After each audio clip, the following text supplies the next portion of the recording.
Welcome to this Uvula audio bookcast of The Mound by H.P. Lovecraft and Zealia Bishop. This is your narrator, Jim Campanella. The Mound is a novella by H.P. Lovecraft, entirely written as a ghostwriter in early 1930. He wrote this after he was hired by Zealia Bishop to create a story based on the following plot synopsis. Quote, "There is an Indian mound near here, which is haunted by a headless ghost. Sometimes it's a woman," unquote. Lovecraft did not like this bare-bones premise of what seemed to be a conventional ghost story.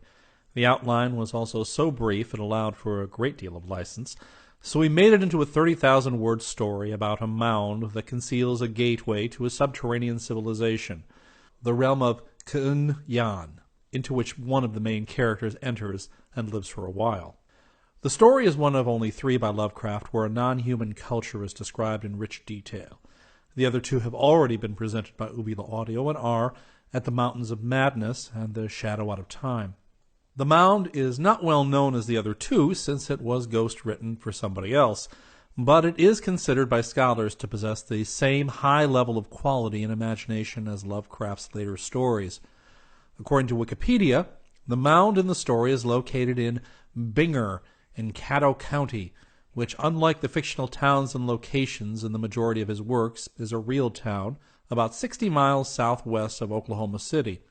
Lovecraft places the mound about a third of a mile west of Bingor, an area where there are no mounds, which seems to make this geographic detail the only fictional part of its location. There are several mounds in the area, but not as described in the story. One of them is called the Ghost Mound, and according to a local legend is haunted by ghosts. It is located closer to Hydro, Oklahoma, rather than to Bingor. It does not look like Lovecraft described it, and it is a natural formation.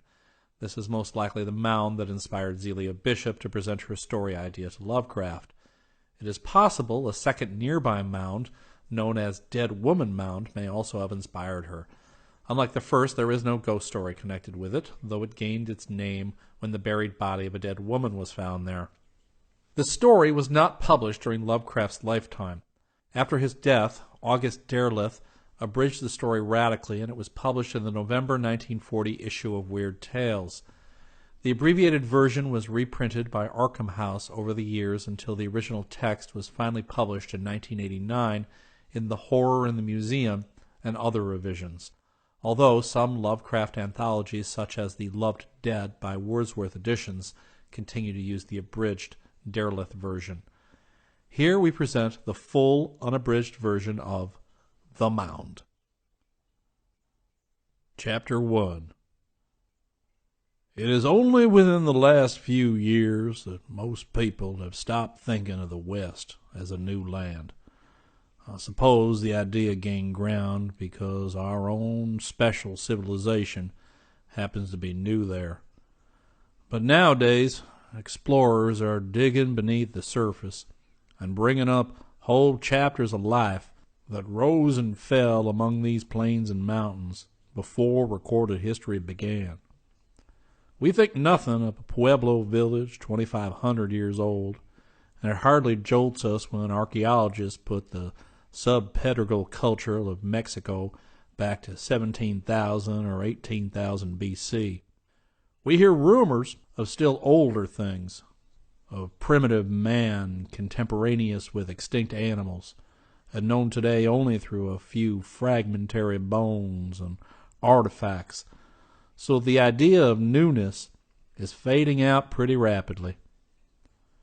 Europeans usually catch the sense of immemorial ancientness and deep deposits from successive life streams better than we do. Only a couple of years ago, a British author spoke of Arizona as a moon-dim region, very lovely in its own way, and stark and old and ancient lonely land. Yet I believe I have a deeper sense of the stupefying, almost horrible ancientness of the West than any European.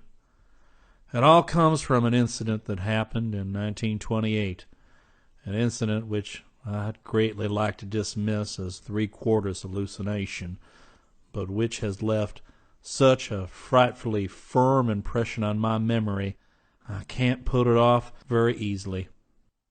It was in Oklahoma, where my work as an American Indian ethnologist constantly takes me, and where I had come upon some devilishly strange and disconcerting manners before. Make no mistake, Oklahoma's a lot more than a mere pioneers and promoters' frontier. There are old tribes with old memories there. And when the times beat ceaselessly over brooding plains in the autumn, the spirits of men are brought dangerously close to primal whispered things. I am white and American enough myself, but anybody is welcome to know that the rights of Yig, father of snakes, can get a real shudder out of me any day.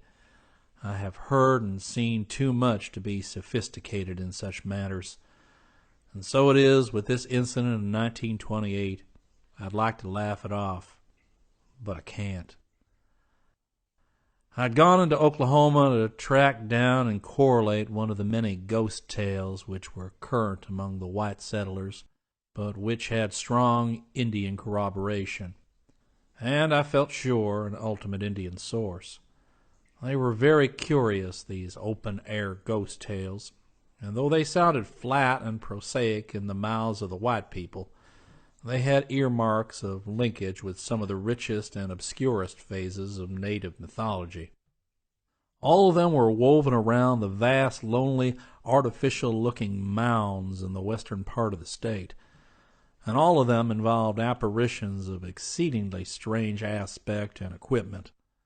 The commonest and among the oldest became famous in 1892 when a government marshal named John Willis went into the Mound region after horse thieves and came out with a wild yarn of nocturnal cavalry horses in the air between great armies of invisible specters, battles that involved the rush of hooves and feet, the thud of blows, the clank of metal on metal, the muffled cries of warriors, and the fall of human and equine bodies. These things happened by moonlight, and frightened his horses as well as himself. The sounds persisted an hour at a time, vivid but subdued, as if brought from a distance by a wind, and unaccompanied by any glimpse of the armies themselves. Later on, Willis learned that the seat of the sounds was a notoriously haunted spot, shunned by settlers and Indians alike. Many had seen, or half seen, the warring horsemen in the sky, and had furnished dim, ambiguous descriptions. The settlers described the ghostly fighters as Indians, though of no familiar tribe, and having the most singular costumes and weapons. They even went so far as to say that they could not be sure the horses were really horses. The Indians, on the other hand, did not seem to claim the specters as kinfolk. They referred to them as those people, the old people, or they who dwell below, and appeared to hold them in too great a frightened veneration to talk much about them. No ethnologist has been able to pin any tale-teller down to a specific description of the beings, and apparently nobody had ever had a very clear look at them. The Indians had one or two old proverbs about these phenomena, saying, "Men very old make very big spirit. Not so old, not so big. Older than all time, than spirit, he's so big he near flesh. Those old people and spirits, they mix up, get all the same."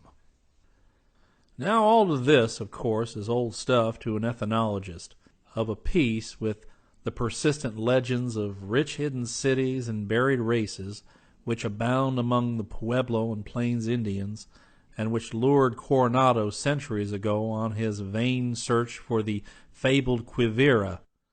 What took me into western Oklahoma was something far more definite and tangible, a local and distinctive tale which, though really old, was wholly new to the outside world of research, and which involved the first clear descriptions of the ghosts which it treated of. There was an added thrill in the fact that it came from the remote town of Bangor in Cato County, a place I had long known as the scene of a very terrible and partly inexplicable occurrence connected with the snake god myth. The tale outwardly was an extremely naive and simple one, and centered in a huge lone mound or small hill that rose above the plain about a third of a mile west of the village. A mound which some thought a product of nature, but which others believed to be a burial place or ceremonial dais constructed by prehistoric tribes. This mound, the villagers said, was constantly haunted by two Indian figures which appeared in alternation. An old man who paced back and forth along the top from dawn till dusk, regardless of the weather, and with only brief intervals of disappearance. And a squaw who took his place at night with a blue-flamed torch that glimmered quite continuously till morning. When the moon was bright, the squaw's peculiar figure could be seen fairly plainly, and over half the villagers agreed that the apparition was headless. The local opinion was divided as to the motives and relative ghostliness of the two visions. Some held that the man was not a ghost at all, but a living Indian who had killed and beheaded a squaw for gold and buried her somewhere in the mound. According to these theorists, he was pacing the eminence through sheer remorse, bound by the spirit of his victim, which took visible shape after dark. But other theorists, more uniform in their spectral beliefs, held that both man and woman were ghosts, the man having killed the squaw and himself at some now distant period. These and minor variant versions seem to have been current ever since the settlement of the Wichita country in 1889, and were, I was told, sustained by an astonishing degree of still existing phenomenon which anyone might observe for himself. Not many ghost tales offer such free and open proof, and I was very eager to see what bizarre wonders might be lurking in this small, obscure village, so far from the beaten path of crowds and from the ruthless searchlight of scientific knowledge. So in the late summer of 1928, I took a train for Bangor and brooded on strange mysteries as the cars rattled timidly along their single track through a lonelier and lonelier landscape. Bangor is a modest cluster of frame houses and stores in the midst of a flat, windy region full of clouds of red dust. There are about 500 inhabitants besides the Indians on a neighboring reservation, the principal occupation seeming to be agriculture. The soil is decently fertile, and the oil boom has not reached this part of the state. My train drew in at twilight, and I felt rather lost and uneasy, cut off from wholesome and everyday things, as it puffed away to the southward without me.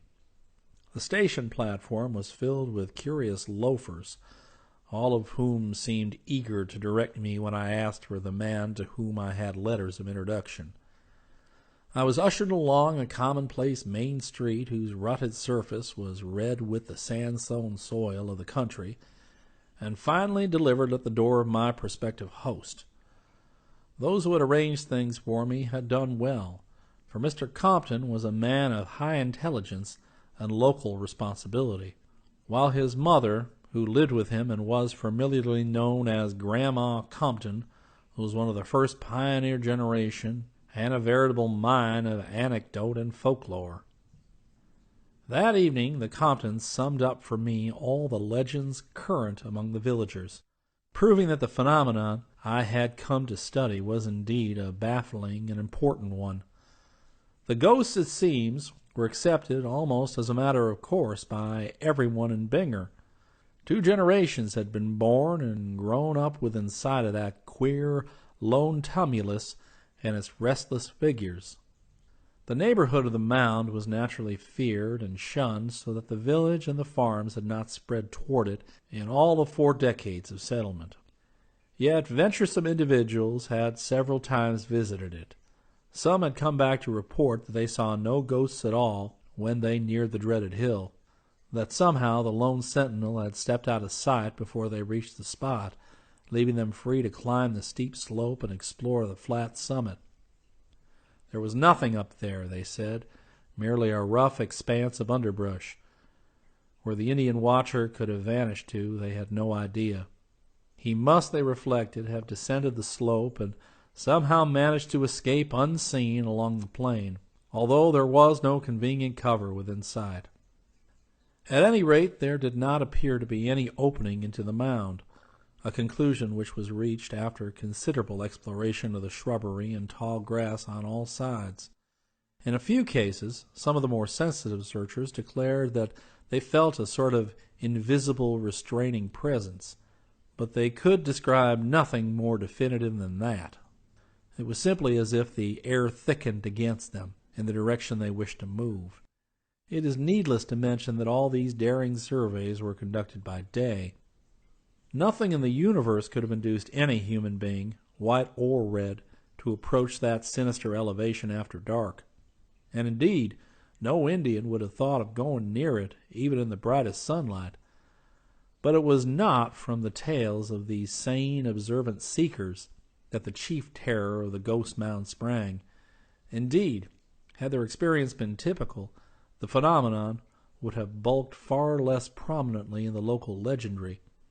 The most evil thing was the fact that many other seekers had come back strangely impaired in mind and body, or had not come back at all.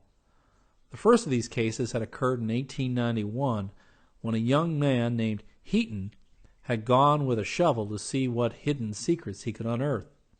He had heard curious tales from the Indians and had laughed at the barren report of another youth who had been out to the mound and had found nothing. Heaton had watched the mound with a spyglass from the village while the other youth made his trip, and as the explorer neared the spot, he saw the sentinel Indian walk deliberately down into the tumulus, as if a trap door and staircase existed on the top. The other youth had not noticed how the Indian disappeared, but had merely found him gone upon arriving at the mound. When Heaton made his own trip, he resolved to get to the bottom of the mystery, and watchers from the village saw him hacking diligently at the shrubbery atop the mound. Then they saw his figure melt slowly into invisibility, not to reappear for long hours, till after the dusk drew on, and the torch of the headless squaw glimmered ghoulishly on the distant elevation. About 2 hours after nightfall, he staggered into the village minus his spade and other belongings, and burst into a shrieking monologue of disconnected ravings. He howled of shocking abysses and monsters, of terrible carvings and statues, of inhuman captors and grotesque tortures, and of other fantastic abnormalities too complex and chimerical even to remember. "Old, old, old," he would moan over and over again. "Great God, they're older than the earth, and came here from somewhere else. They know what you think, and make you know what they think. They're half man, half ghost. Cross the line, melt and take shape again, getting more and more so. Yet we're all descended from them in the beginning, children of Tulu, everything made of gold, monstrous animals, half human, dead slaves, madness, Shub Niggurath, white man. Oh my God, what they did to him." Heaton was the village idiot for about 8 years, after which he died in an epileptic fit. Since his ordeal, there had been 2 more cases of mound madness and 8 of total disappearance. Immediately after Heaton's mad return, 3 desperate and determined men had gone out to the lone hill together, heavily armed and with spades and pickaxes. Watching villagers saw the Indian ghost melt away as the explorers drew near, and afterwards saw the men climb the mound and begin scouting around through the underbrush. All at once they faded into nothingness and were never seen again. One watcher, with an especially powerful telescope, thought he saw other forms dimly materialize beside the hapless men and drag them down into the mound. But this account remained uncorroborated. It is needless to say that no searching party went out after the lost ones, and that for many years the mound was wholly unvisited. Only when the incidents of 1891 were largely forgotten did anybody dare to think of further explorations. Then, about 1910, a fellow too young to recall the old horrors made a trip to the shunned spot and found nothing at all. By 1915, the acute dread and wild legendary of 91 had largely faded among the white people into the commonplace and unimaginative ghost tales. On the nearby reservations were old Indians who thought much and kept their own counsel. About this time, a second wave of active curiosity and adventuring developed, and several bold searchers made the trip to the mound and returned. Then came a trip of 2 Eastern visitors with spades and other apparatus, a pair of amateur archaeologists connected with a small college who had been making studies among the Indians. No one watched this trip from the village, but they never came back. The searching party that went out after them, among whom was my host Clyde Compton, found nothing whatsoever amiss at the mound. The next trip was a solitary venture of old Captain Lawton, a grizzled pioneer who had helped to open up the region in 1889, but who had never been there since. He had recalled the mound and its fascination all through the years, and being now in comfortable retirement, resolved to have a try at solving the ancient riddle. Long familiarity with Indian myth had given him ideas rather stranger than those of the simple villagers, and he had made preparations for some extensive delving. He ascended the mound on the morning of Thursday, May 11th, 1916, watched through spy-glasses by more than 20 people in the village and on the adjacent plain. His disappearance was very sudden and occurred as he was hacking at the shrubbery with a brush cutter. Nobody could say more than he was there one moment and absent the next. For over a week no tidings of him reached Bangor, and then, in the middle of the night, there dragged itself into the village the object about which dispute still rages. It said it was, or at least had been, Captain Lawton, but it was definitely younger by as much as 40 years than the old man who had climbed the mound. Its hair was jet black, and its face, now distorted with nameless fright, free from wrinkles. But it did remind Grandma Compton most uncannily of the captain as he had looked back in '89. Its feet were cut off neatly at the ankles, and the stumps were smoothly healed to an extent almost incredible if the being really were the man who had walked upright a week before. It babbled of incomprehensible things and kept repeating the name George Lawton, George E. Lawton, as if trying to reassure itself of its own identity. The things it babbled of, Grandma Compton thought, were curiously like the hallucinations of poor young Heaton back in '91, though there were minor differences. The blue light, muttered the object. Always down there before there were any living things, older than the dinosaurs. Always the same, only weaker, never death. Brooding and brooding and brooding, the same. Half man and half gas. The dead that walk and work. Oh, those beasts, those half-human unicorns. Houses and cities of gold, older than time, came down from the stars. Great Tulu, Azathoth, Nyarlathotep, waiting. The object died before dawn.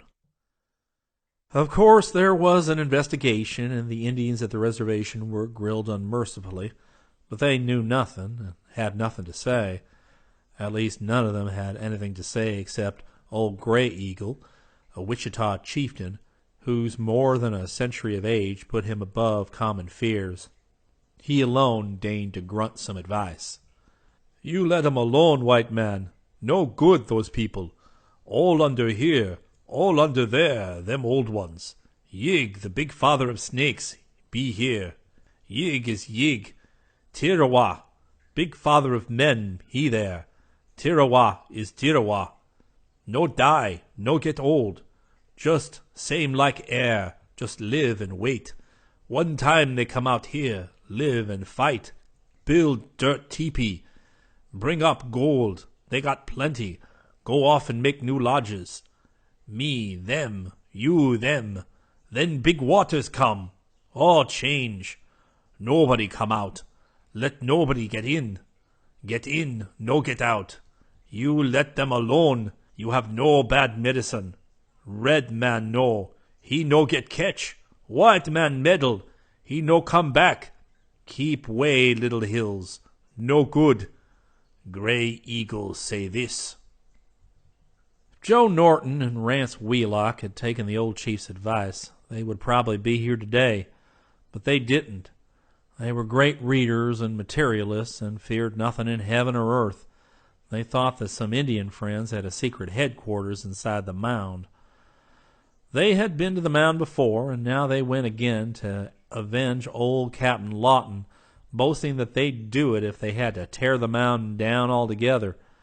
Clyde Compton watched them with a pair of prism binoculars and saw them round the base of the sinister hill. Evidently they meant to survey their territory very gradually and minutely. Minutes passed, and they did not reappear, nor were they ever seen again. Once more the mound was a thing of panic fright, and only the excitement of the Great War served to restore it to the farther background of Binger folklore. It was unvisited from 1916 to 1919, and would have remained so but for the daredeviltry of some of the youths back from the service in France. From 1919 to 1920, however, there was a veritable epidemic of mound visiting among the prematurely hardened young veterans, an epidemic that waxed as one youth after another returned unhurt and contemptuous. By 1920, so short is the human memory, the mound was almost a joke at that point, and the tame story of the murdered squaw began to displace darker whispers on everybody's tongues. Then two reckless young brothers, the especially unimaginative and hard-boiled Clay boys, decided to go and dig up the buried squaw and the gold for which the old Indian had murdered her. They went out on a September afternoon, about the time the Indian tom-toms began their incessant annual beating over the flat, red, dusty plains. Nobody watched them, and their parents did not become worried at their non-return for several hours. Then came an alarm and a search party, and another resignation to the mystery of silence and doubt. But one of them came back after all. It was Ed, the elder, and his straw-colored hair and beard had turned an albino white for 2 inches from the roots. On his forehead was a queer scar like a branded hieroglyph. 3 months after he and his brother Walker had vanished, he skulked into his house at night, wearing nothing but a queerly patterned blanket which he thrust into the fire as soon as he had got into a suit of his own clothes. He told his parents that he and Walker had been captured by some strange Indians, not Wichitas or Catos, and held prisoners somewhere toward the west. Walker had died under torture, but he himself had managed to escape at a high cost. The experience had been particularly terrible, and he could not talk about it just then. He had to rest anyway, and it would do no good to give an alarm and try to find and punish the Indians. They were not the sort that could be caught or punished, and it was especially important for the good of Binger, for the good of the world, that they not be pursued into their secret lair. As a matter of fact, they were not altogether what one could call real Indians. He would explain about that later. Meanwhile, he had to rest. Better not rouse the village with news of his return. He would go upstairs and sleep. Before he climbed the rickety flight to his room, he took a pad and pencil from the living-room table and an automatic pistol from his father's desk drawer. 3 hours later, the shot rang out. Ed Clay had put a bullet neatly through his temples with a pistol clutched in his left hand, leaving a sparsely written sheet of paper on the rickety table near his bed. He had, it later appeared, from the whittled pencil stub and stove full of charred paper, originally written much more, but had finally decided not to tell what he knew beyond vague hints. The surviving fragment was only a mad warning scrawled in a curiously backhanded script, the ravings of a mind obviously deranged by hardships, and it read thus, rather surprisingly for the utterance of one who had always been stolid and matter-of-fact. For God's sake, never go near that mound. It is part of some kind of a world, so devilish and old it cannot be spoke about. Me and Walker went and was took into the thing, and just melted at times and made up again, and the whole world outside is helpless alongside of what they can do. They what live forever, young as they like, and you can't tell if they really men or just ghosts. And what they do can't be spoke about, and this is only one entrance. You can't tell how big the whole thing is. After what we seen, I don't want to live any more. France was nothing beside this, and see that people always keep away. Oh, God, they would if they could see what poor Walker was like in the end. Yours truly, Ed Clay. At the autopsy, it was found that all of young Clay's organs were transposed from right to left within his body, as if he had been turned inside out. Whether they had always been so, no one could say at the time, but it was later learned from Army records that Ed had been perfectly normal when mustered out of the service in May 1919. Whether there was a mistake somewhere, or whether some unprecedented metamorphosis had indeed occurred, is still an unsettled question, as is also the origin of the hieroglyph-like scar on his forehead. That was the end of the explorations of the mound. In the 8 intervening years, no one had been near the place, and few indeed had even cared to level a spyglass at it. From time to time, people continued to glance nervously at the lone hill as it rose starkly from the plain against the western sky, and to shudder at the small dark speck that paraded by day and the glimmering will-o'-wisp that danced by night. The thing was accepted at face value as a mystery not to be probed, and by common consent the village shunned the subject. It was, after all, quite easy to avoid the hill, for space was unlimited in every direction, and community life always follows beaten trails. The mound side of the village was simply kept trailless, as if it had been water or swamp land or desert. And it is a curious commentary on the stolidity and imaginative sterility of the human animal that the whispers with which children and strangers were warned away from the mound quickly sank once more into the flat tale of a murderous Indian ghost and his squaw victim. Only the tribesmen on the reservation and thoughtful old-timers like Grandma Compton remember the overtones of unholy vistas and deep cosmic menace which clustered around the ravings of those who had come back changed and shattered. It was very late, and Grandma Compton had long since gone upstairs to bed, when Clyde finished telling me this. I hardly knew what to think of the frightful puzzle, yet rebelled at any notion to conflict with sane materialism.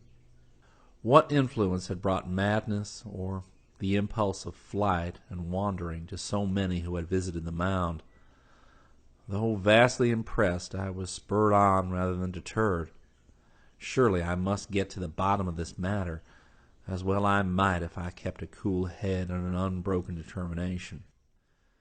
Compton saw my mood and shook his head worriedly. Then he motioned me to follow him outdoors. We stepped from the frame house to the quiet side street or lane, and walked a few paces in the light of a waning August moon, to where the houses were thinner. The half-moon was still low and had not blotted many stars from the sky, so I could see not only the westering gleams of Altair and Vega, but the mystic shimmering of the Milky Way, as I looked out over the vast expanse of earth and sky in the direction that Compton pointed. Then, all at once, I saw a spark that was not a star, a bluish spark that moved and glimmered against the Milky Way near the horizon, and that seemed in a vague way more evil and malevolent than anything in the vault above. In another moment it was clear that this spark came from the top of a long distant rise in the outspread and faintly litten plain, and I turned to Compton with a question. "Yep," he answered. "It's the blue ghost light, and that is the mound. There's not a night in history that we haven't seen it, and not a living soul in Binger that would walk out over the plains toward it. It's bad business, young man, and if you're wise, you'll let it rest where it is. Better call your search off, son, and tackle some of the other Injun legends around here. Heaven knows, we've plenty to keep you busy." Chapter 2. But I was in no mood for advice, and though Compton gave me a pleasant room, I could not sleep a wink through eagerness for the next morning with its chances to see the daytime ghost and to question the Indians at the reservation. I meant to go about the whole thing slowly and thoroughly, equipping myself with all the available data, both white and red, before I commenced any actual archaeological investigations. I rose and dressed at dawn, and when I heard others stirring, I went downstairs. Compton was building the kitchen fire while his mother was busy in the pantry. When he saw me, he nodded, and after a moment invited me out into the glamorous young sunlight. I knew where we were going, and as we walked along the lane, I strained my eyes westward over the plains. There was the mound, far away and very curious in its aspect of artificial regularity. Must have been from 30 to 40 feet high and all of 100 yards from north to south as I looked at it. It was not as wide as that from east to west, Compton said, but had the contour a rather thinnish eclipse. He, I knew, had been safely out to it and back several times. As I looked at the rim silhouetted against the deep blue of the west, I tried to follow its minor irregularities, and became impressed with a sense of something moving upon it.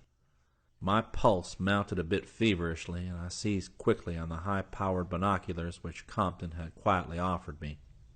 Focusing them hastily, I saw at first only a tangle of underbrush on the distant mound's rim, and then something stalked into the field. It was unmistakably a human shape, and I knew at once that I was seeing the daytime Indian ghost. I did not wonder at the description, for surely the tall, lean, darkly robed being with the filletted black hair and seamed, coppery, expressionless, aquiline face looked more like an Indian than anything else in my previous experience. And yet my trained ethnologist's eye told me at once this was no redskin of any sort hitherto known in history, but a creature of vast racial variation and of a wholly different culture stream. Modern Indians are brachycephalic, round-headed, and you can't find any dolichocephalic or long-headed skulls except in ancient Pueblo deposits dating back 2,500 years or more. Yet this man's long-headedness was so pronounced that I recognized it at once, even at this vast distance and in the uncertain field of the binoculars. I saw, too, that the pattern of his robe represented a decorative tradition utterly remote from anything we recognized in southwestern native art. There were shining metal trappings, likewise a short sword or kindred weapon at his side, all wrought in a fashion wholly alien to anything I had ever heard of. As he paced back and forth along the top of the mound, I followed him for several minutes with the glass, noting the kinesthetic quality of his stride and the poised way he carried his head, and there was borne in again upon me the strong, persistent conviction that this man, whoever or whatever he might be, was certainly not a savage. He was the product of a civilization, I felt instinctively, though of what civilization I could not guess. At length he disappeared beyond the farther edge of the mound, as if descending the opposite and unseen slope, and I lowered the glass with a curious mixture of puzzled feelings. Compton was looking quizzically at me, and I nodded noncommittally. "What do you make of that?" he ventured. "This is what we've seen here in Binger, every day of our lives. That noon found me at the Indian reservation, talking with old Gray Eagle, who, through some miracle, was still alive, though he must have been close to 150 years old. He was a strange, impressive figure, this stern, fearless leader of his kind who had talked with outlaws and traitors in fringed buckskin and French officials in knee breeches and three-cornered hats. And I was glad to see that because of my air of deference toward him, he appeared to like me. His liking, however, took an unfortunate, obstructive form as soon as he learned what I wanted, for all he would do was to warn me against the search I was about to make. "You good boy, you no bother that hill. Bad medicine. Plenty devil under there. Catch 'em when you dig. No dig, no hurt. Go and dig, no come back. Just same with me boy, just same when my father and he father boy. All time buck he walk in day. Squaw with no head, she walk at night. All time since white man with tin coats, they come from sunset and below big river. Long way back. 3-4 times more back than Gray Eagle. 2 times more back than Frenchman. All same after then.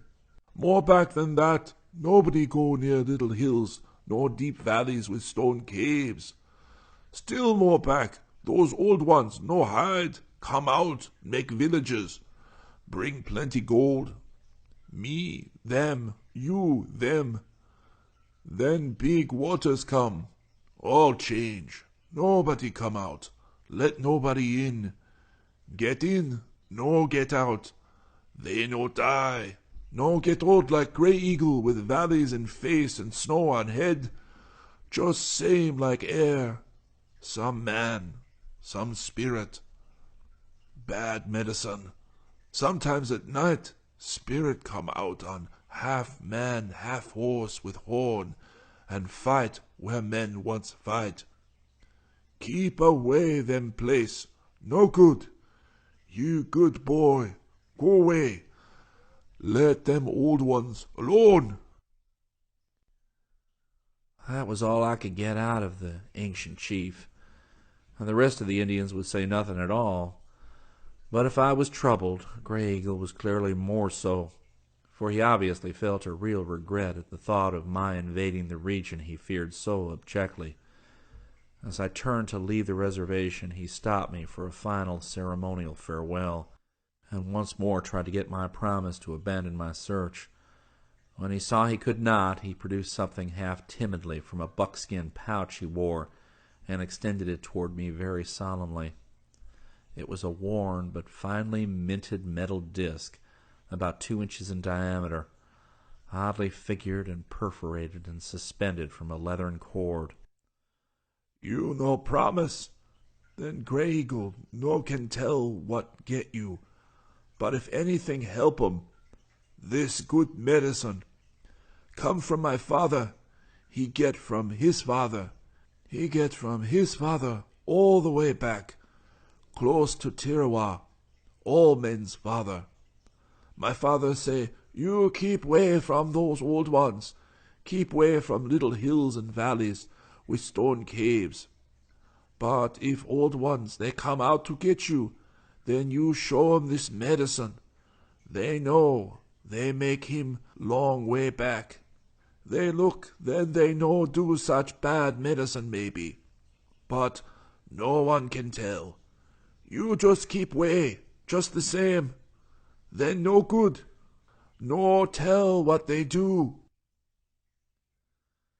As he spoke, Gray Eagle was hanging the thing around my neck, and I saw it was a very curious object indeed. The more I looked at it, the more I marveled, for not only was its heavy, darkish luster and richly mottled substance an absolutely strange metal to me, but what was left of its design seemed to be a marvelously artistic and utterly unknown workmanship. One side, so far as I could see, had borne an exquisitely modeled serpent design, while the other had depicted a kind of octopus or other tentacled monster. There were some half-effaced hieroglyphs, too, of a kind which no archaeologist could identify or even place conjecturally.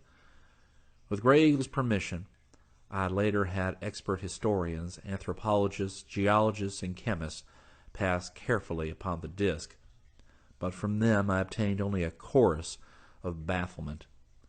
It defied either classification or analysis.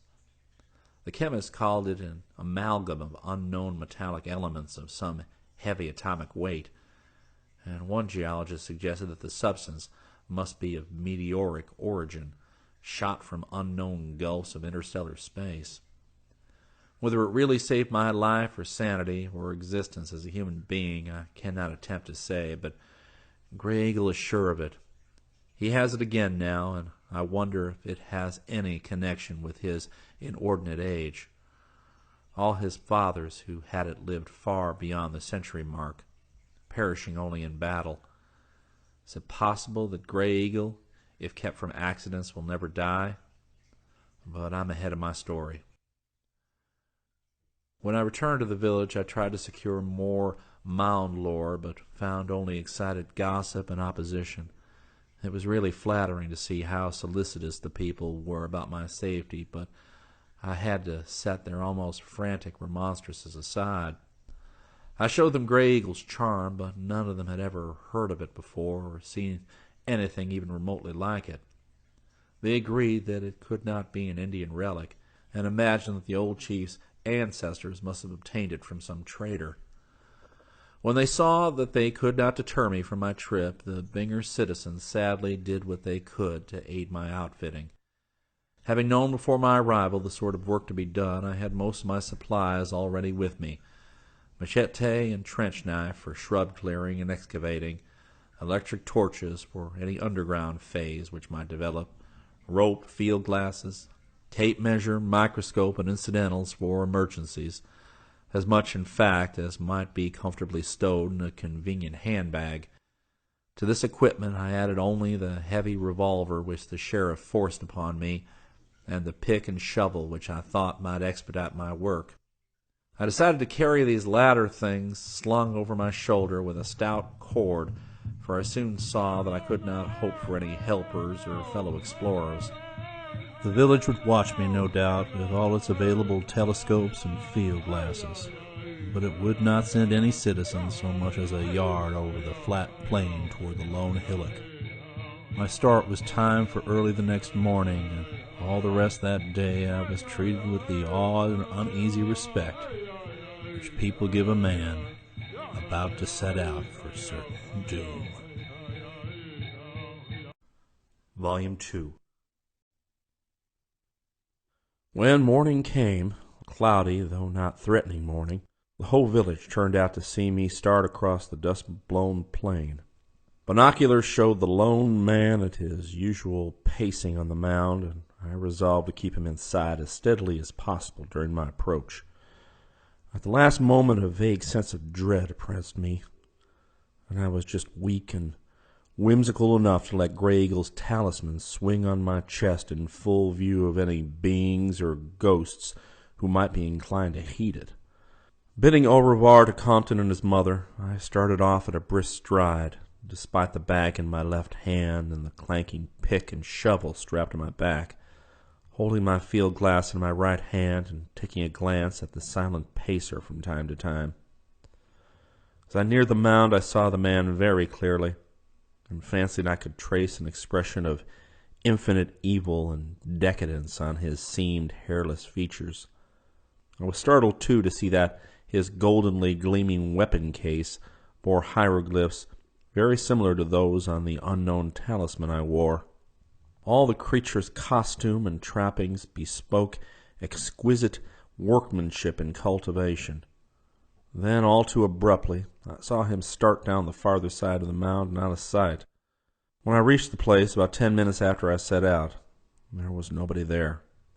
There is no need to relate how I spent the early part of my search in surveying and circumnavigating the mound, taking measurements and stepping back to view the thing from different angles. It had impressed me tremendously as I approached it, and there seemed to be a kind of latent menace in its two irregular outlines.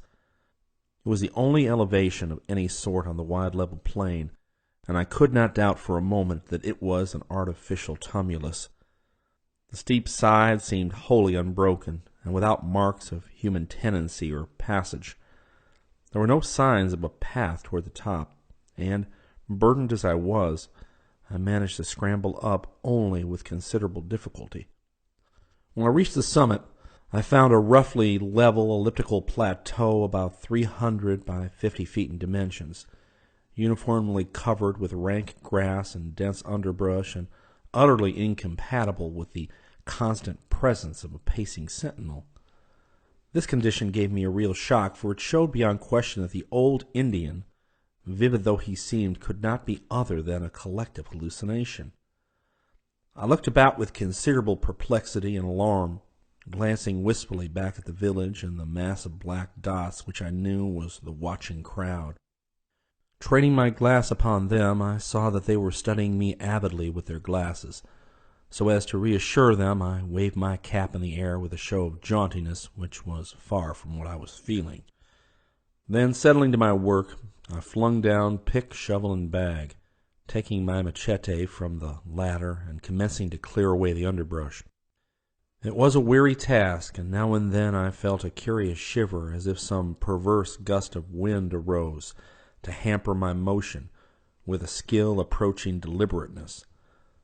At times it seemed as if a half-tangible force were pushing me back as I worked, almost as if the air thickened in front of me, or as if formless hands tugged at my wrists. My energy seemed used up without producing adequate results, yet for all that I did make some progress. By afternoon I had clearly perceived that toward the northern end of the mound there was a slight bowl-like depression in the root-tangled earth. While this might mean nothing, it would be a good place to begin when I reached the digging stage, and I made a mental note of it. At the same time I noticed another and very peculiar thing, namely that the Indian talisman swinging from my neck seemed to behave oddly at a point about 17 feet southeast of the suggested bowl. Its gyrations were altered whenever I happened to stoop toward that point, and it tugged downward, as if attracted by some magnetism in the soil. The more I noticed this, the more it struck me, till at length I decided to do a little preliminary digging there without further delay.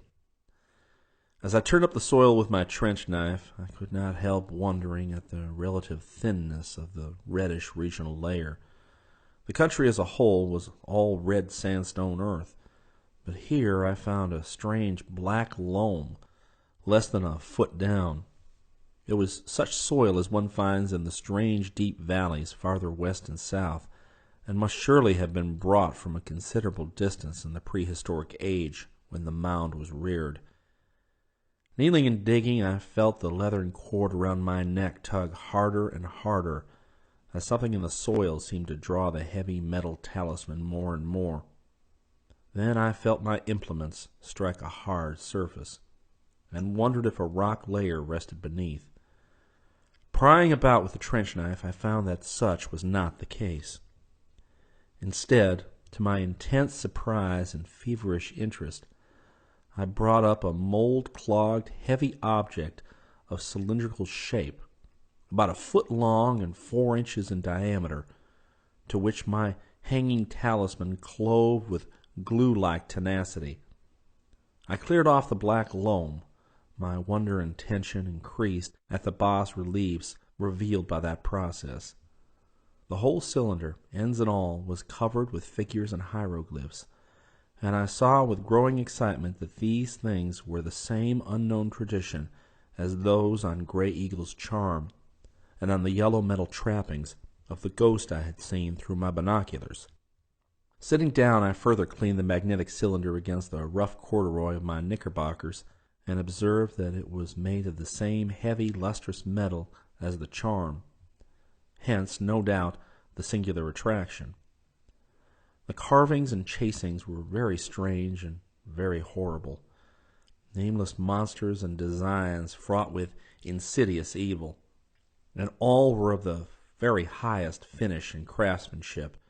I could not at first make heads nor tails of the thing, and handled it aimlessly until I spied a cleavage near one end. Then I sought eagerly for some mode of opening, discovering at last that the end simply unscrewed. The cap yielded with difficulty, but at last it came off, liberating a curious aromatic odor. The sole contents was a bulky roll of yellowish paper-like substance, inscribed in greenish characters, and for a second I had the supreme thrill of fancying that I held a written key to unknown elder worlds and abysses beyond time. Almost immediately, however, the unrolling of one end showed that the manuscript was in Spanish, albeit the formal, pompous Spanish of a long-departed day. In the golden sunset light I looked at the heading and the opening paragraph, trying to decipher the wretched and ill-punctuated script of the vanished writer. What manner of relic was this? Upon what sort of discovery had I stumbled? The first words set me in a new fury of excitement and curiosity, for instead of diverting me from my original quest, they startlingly confirmed me in that very effort. The yellow scroll with the green script began with a bold, identifying caption and a ceremoniously desperate appeal for belief in incredible revelations to follow. Relación de Panfilo de Zamacona y Núñez Hidalgo de Lorca en Asturias, tocante al mundo soterráneo de Quiñán, ADMDXLV. En el nombre de la Santísima Trinidad Padre, Hijo e Espíritu Santo, tres personas distintas e un solo, Dios verdadero, y de la Santísima Virgen Nuestra Señora. Yo, Panfilo de Zamacona, hijo de Pedro Guzmán Zamacona Hidalgo, y de la doña Inés Alvarado y Núñez de Luarca en Asturias. Juro para que todo que digo está verdadero como sacramento. I paused to reflect on the portentous significance of what I was reading. The narrative of Panfilo de Zamacona y Núñez, gentleman of Luarca in Asturias, concerning the subterranean world of Quiñán, A.D. 1545. Here surely was too much for any mind to absorb all at once. A subterranean world? Again, that persistent idea of which filtered through all the Indian tales and through all the utterances of those who had come back from the mound. And the date, 1545? What could this mean? In 1540, Coronado and his men had gone north from Mexico into the wilderness, but they hadn't turned back in 1542. My eye ran questingly down the open part of the scroll, and almost at once seized on the name Francisco Vasquez de Coronado. The writer of this thing clearly was one of Coronado's men, but what had he been doing in this remote realm 3 years after his party had gone back? I must read further, for another glance told me what was now unrolled was merely a summary of Coronado's northward march, differing in no essential way from the account known to history. It was only the waning light which checked me before I could unroll and read more, and in my impatient bafflement I almost forgot to be frightened at the onrush of night in this sinister place. Others, however, had not forgotten the lurking terror, for I heard a loud, distant hallooing from a knot of men who had gathered at the edge of town. Answering the hail, I restored the manuscript to its strange cylinder, to which the disc around my neck still clung, until I pried it off and packed it in my smaller implements for departure. Leaving the pick and shovel for the next day's work, I took up my handbag and scrambled down the steep side of the mound, and in another quarter hour was back in the village, explaining and exhibiting my curious find. As darkness drew on, I glanced back at the mound I had so lately left, and saw with a shudder that the faint bluish torch of the nocturnal squaw ghost had begun to glimmer. It was hard work waiting to get at the bygone Spaniard's narrative, but I knew I must have quiet and leisure for a good translation, so reluctantly saved the task for the later hours of the night. Promising the townfolk a clear account of my findings in the morning and giving them an ample opportunity to examine the bizarre and provocative cylinder, I accompanied Clyde Compton home and ascended to my room for the translating process as soon as I possibly could. My host and his mother were intensely eager to hear the tale, but I thought they had better wait till I could thoroughly absorb the text myself and give them the gist concisely and unerringly. Opening my handbag in the light of a single electric bulb, I again took out the cylinder and noted the instant magnetism which pulled the Indian talisman to its carven surface. The designs glimmered evilly on the richly lustrous and unknown metal, and I could not help shivering as I studied the abnormal and blasphemous forms that leered at me with such exquisite workmanship. I wish now that I had carefully photographed all these designs, though perhaps it's just as well I didn't. Of one thing I am really glad, and that is that I could not identify the squatting octopus-headed thing which dominated most of the ornate cartouches, and which the manuscript called Tulu. Recently I have associated it, and the legends in the manuscript connected with it, with some new-found folklore of monstrous and unmentioned Cthulhu, a horror which seeped down from the stars while the young earth was still half-formed, and had I known of the connection then, I could not have stayed in the same room with the thing. The secondary motif, a semi-anthropomorphic serpent, I did quite readily place as a prototype of the Yig, Quetzalcoatl, and Kukulkan conceptions. Before opening the cylinder, I tested its magnetic powers on metals other than that of Grey Eagle's disc, but found that no attraction existed. It was no common magnetism which pervaded this morbid fragment of unknown worlds and linked it to its kind. At last I took out the manuscript and began translating, jotting down a synoptic outline in English as I went, and now and then regretting the absence of a Spanish dictionary when I came upon some especially obscure or archaic word or construction. There was a sense of ineffable strangeness in thus being thrown back nearly 4 centuries in the midst of my continuous quest, thrown back to a year when my own forebears were settled, home-keeping gentlemen of Somerset and Devon under Henry VIII, with never a thought of the adventure that was to take their blood to Virginia and the New World.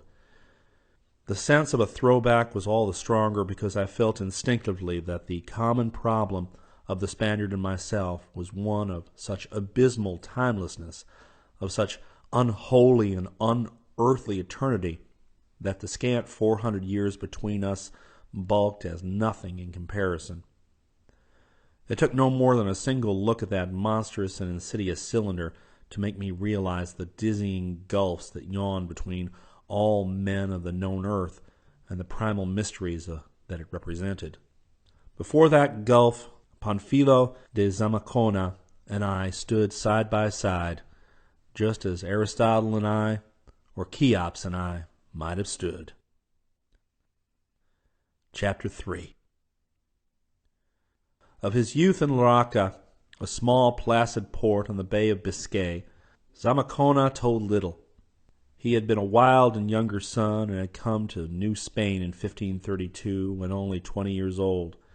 Sensitively imaginative, he had listened spellbound to the floating rumors of rich cities and unknown worlds to the north, and especially to the tale of the Franciscan friar Marcos de Niza, who came back from a trip in 1539 with glowing accounts of fabulous Cibola and its great walled towns with terraced stone houses. Hearing of Coronado's contemplated expedition in search of these wonders, and of the greater wonders whispered to lie beyond them in the land of the buffaloes, young Zamacona managed to join the picked party of 300 and started north with the rest in 1540. History knows the story of that expedition, how Cibola, was found to be merely the squalid Pueblo village of Zuni, and how Deniza was sent back to Mexico in disgrace for his florid exaggerations. How Coronado first saw the Grand Canyon, and how at Cuchilla on the Pecos he heard from the Indian called El Turco of the rich and mysterious land of Quivira, far to the northeast, where gold, silver, and buffaloes abounded, and where there flowed a river 2 leagues wide. Zamacona told briefly of the winter camp at Tehuez on the Pecos and of the northward start in April, when the native guide proved false and led the party astray amidst a land of prairie dogs, salt pools, and roving bison-hunting tribes.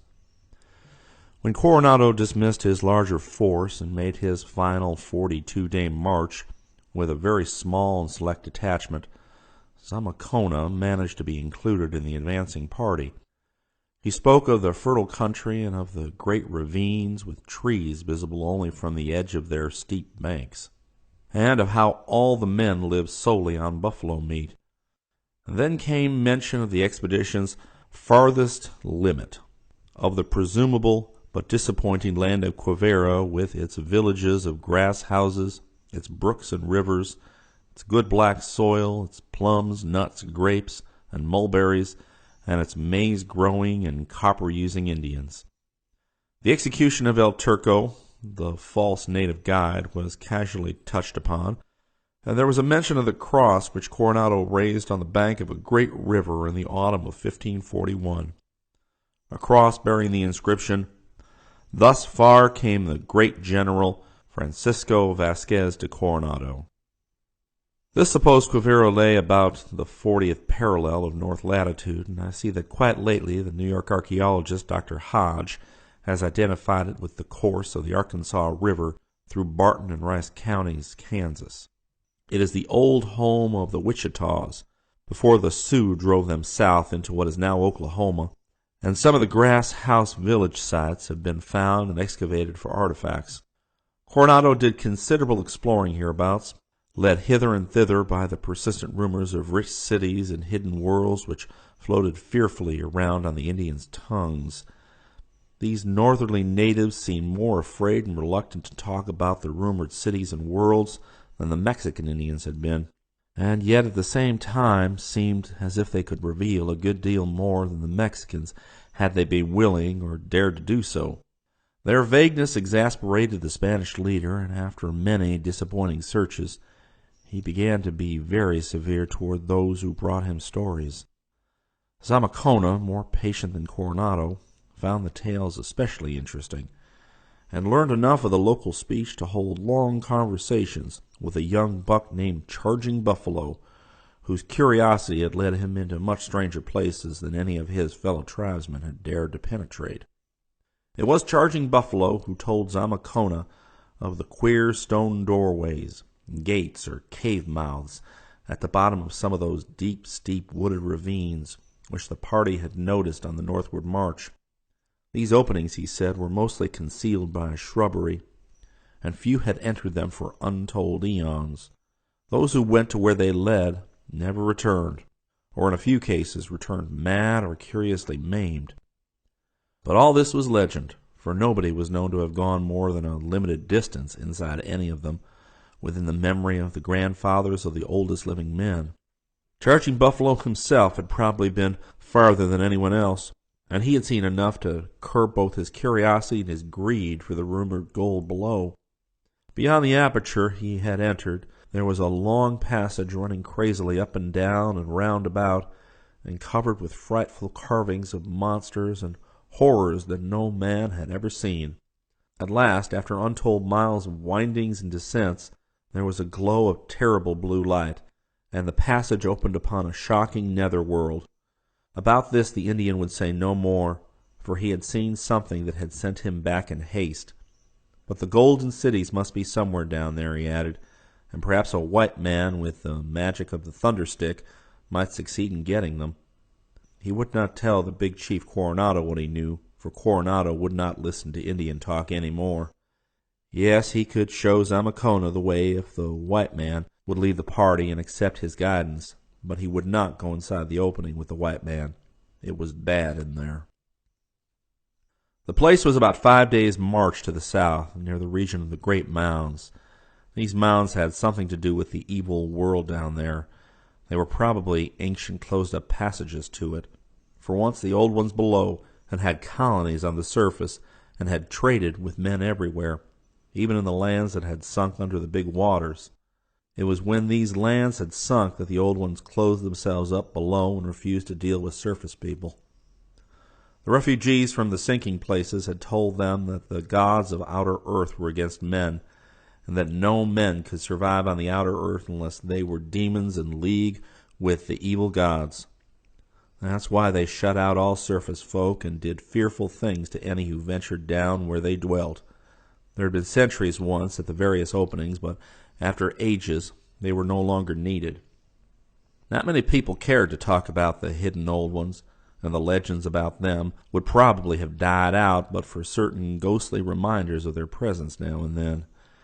It seemed that the infinite ancientness of these creatures had brought them strangely near to the borderline of spirit, so that their ghostly emanations were more commonly frequent and vivid. Accordingly, the region of the great mounds was often convulsed with spectral nocturnal battles, reflecting those which had been fought in the days before the openings were closed. The old ones themselves were half ghost indeed. It was said that they no longer grew old or reproduced their kind, but flickered eternally in a state between flesh and spirit. The change was not complete, though, for they had to breathe. It was because the underground world needed air that the openings in the deep valleys were not blocked up as the mound openings on the plains had been. These openings, Charging Buffalo added, were probably based on natural fissures in the earth. It was whispered that the old ones had come down from the stars to the world when it was very young, and had gone inside to build their cities of solid gold because the surface was not then fit to live on. They were the ancestors of all men, yet none could guess from what star or what place beyond the stars they came. Their hidden cities were still full of gold and silver, but men had better let them alone, lest protected by very strong magic. They had frightful beasts with a faint strain of human blood, on which they rode and which they employed for other purposes. The things, so people hinted, were carnivorous, and like their masters, preferred human flesh, so that although the old ones themselves did not breed, they had a sort of half-human slave class, which also served to nourish the human and animal population. This had been very oddly recruited, and was supplemented by a second slave class of reanimated corpses. The old ones knew how to make a corpse into an automaton which would last almost indefinitely and perform any sort of work when directed by streams of thought. Charging Buffalo said that the people had all come to talk by means of thought only, speech having been found crude and needless. Except for religious devotions and emotional expression, as eons of discovery and study rolled by. They worshipped Yig, the great father of serpents, and Tulu, the octopus-headed entity that had brought them down from the stars, appeasing both of these hideous monstrosities by means of human sacrifices, offered up in a very curious manner which Charging Buffalo did not care to describe. Zamacona was held spellbound by the Indian's tale, and at once resolved to accept his guidance to the cryptic doorway in the ravine. He did not believe the accounts of strange ways attributed by legend to the hidden people, for the experiences of the party had been such as to disillusion one regarding native myths of unknown lands. But he did feel that some sufficiently marvelous field of riches and adventure must indeed lie beyond the weirdly carved passages in the earth. At first he thought of persuading Charging Buffalo to tell his story to Coronado, offering to shield him against any effects of the leader's testy skepticism. But later he decided that a lone adventure would be better. If he had no aid, he would not have to share anything he found, but might perhaps become a great discoverer and owner of fabulous riches himself. Success would make him a greater figure than Coronado, perhaps, a greater figure than anyone else in New Spain, including even the mighty viceroy Don Antonio de Mendoza. On October 7th, 1541, at an hour close to midnight, Zamacona stole out of the Spanish camp near the Grass House village and met Charging Buffalo for the long southward journey. He traveled as lightly as possible and did not wear his heavy helmet and breastplate. Of the details of the trip, the manuscript told very little, but Zamacona records his arrival at the Great Ravine on October 13th.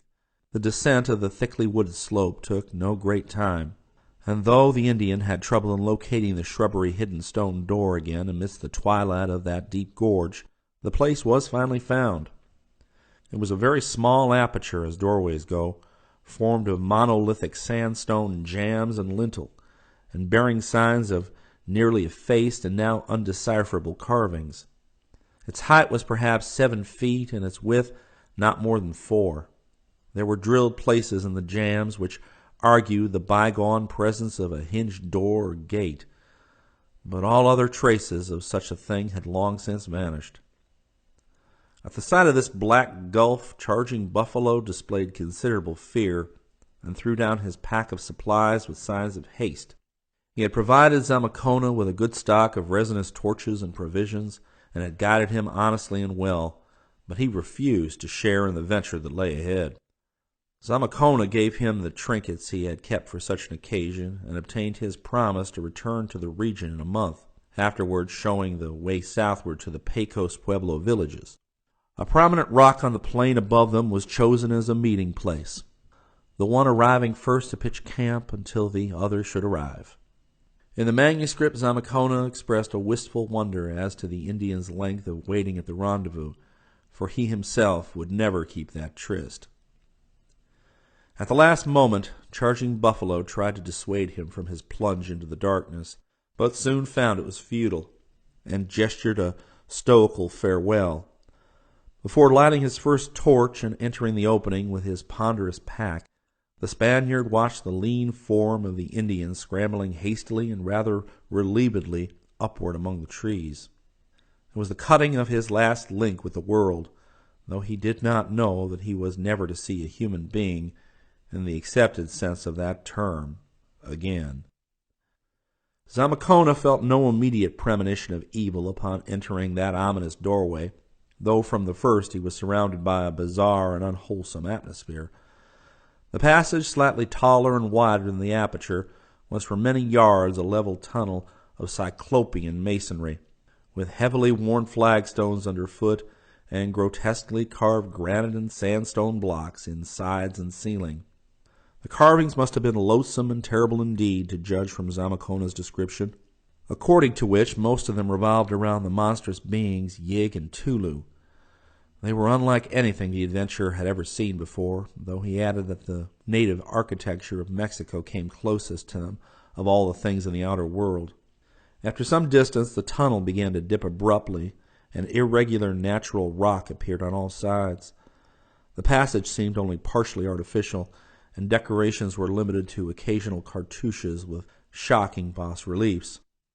Following an enormous descent, whose steepness at times produced an acute danger of slipping and tobogganing, the passage became exceedingly uncertain in its direction and variable in its contour. At times it narrowed almost to a slit, or grew so low that stooping and even crawling were necessary, while at other times it broadened out into sizable caves or chains of caves. Very little human construction, it was plain, had gone into this part of the tunnel, though occasionally a sinister cartouche or hieroglyph on a wall or a blocked-up lateral passageway would remind Zamacona that this was in truth the eon-forgotten high road to a primal and unbelievable world of living things. For 3 days, as best as he could reckon, Panfilo de Zamacona scrambled down, up, along, and around, but always predominantly downward, through this dark region of Pelagian night. Once in a while he heard some secret being of darkness patter or flap out of his way, and on just one occasion he half glimpsed a great bleached thing that sent him trembling. The quality of the air was mostly very tolerable, though fetid zones were now and then met with, while one great cavern of stalactites and stalagmites afforded a depressing dampness. This latter, when Charging Buffalo had come upon it, had quite seriously barred the way, since the limestone deposits of ages had built fresh pillars in the path of the primordial abyss denizens. The Indian, however, had broken through these, so that Zamacona did not find his course impeded. It was an unconscious comfort to him to reflect that someone else from the outside world had been there before, and the Indian's careful descriptions had removed the element of surprise and unexpectedness. More so, Charging Buffalo's knowledge of the tunnel had led him to provide so good a torch supply for the journey in and out that there would be no danger of becoming stranded in the darkness. Zamacona camped twice, building a fire whose smoke seemed well taken care of by the natural ventilation. At what he considered the end of the third day, though his cocksure guesswork chronology is not at any time to be given the easy faith that he gave it, Zamacona encountered the prodigious descent and subsequent prodigious climb which Charging Buffalo had described as the tunnel's last phase. As at certain earlier points, marks of artificial improvement were here discernible, and several times the steep gradient was eased by a flight of rough-hewn steps. The torch showed more and more of the monstrous carvings on the walls, and finally the resinous flare seemed mixed with a fainter and more diffusive light as Zamacona climbed up and up after the last downward stairway. At length the ascent ceased, and a level passage of artificial masonry with dark basaltic blocks led straight ahead. There was no need for the torch now, for all the air was glowing with a bluish, quasi-electric radiance that flickered like an aura. It was a strange light of the inner world that the Indian had described, and in another moment Zamacona emerged from the tunnel upon a bleak rocky hillside, which climbed above him to a seething impenetrable sky of bluish coruscations, and descended dizzily below him to an apparently illimitable plain shrouded in bluish mist.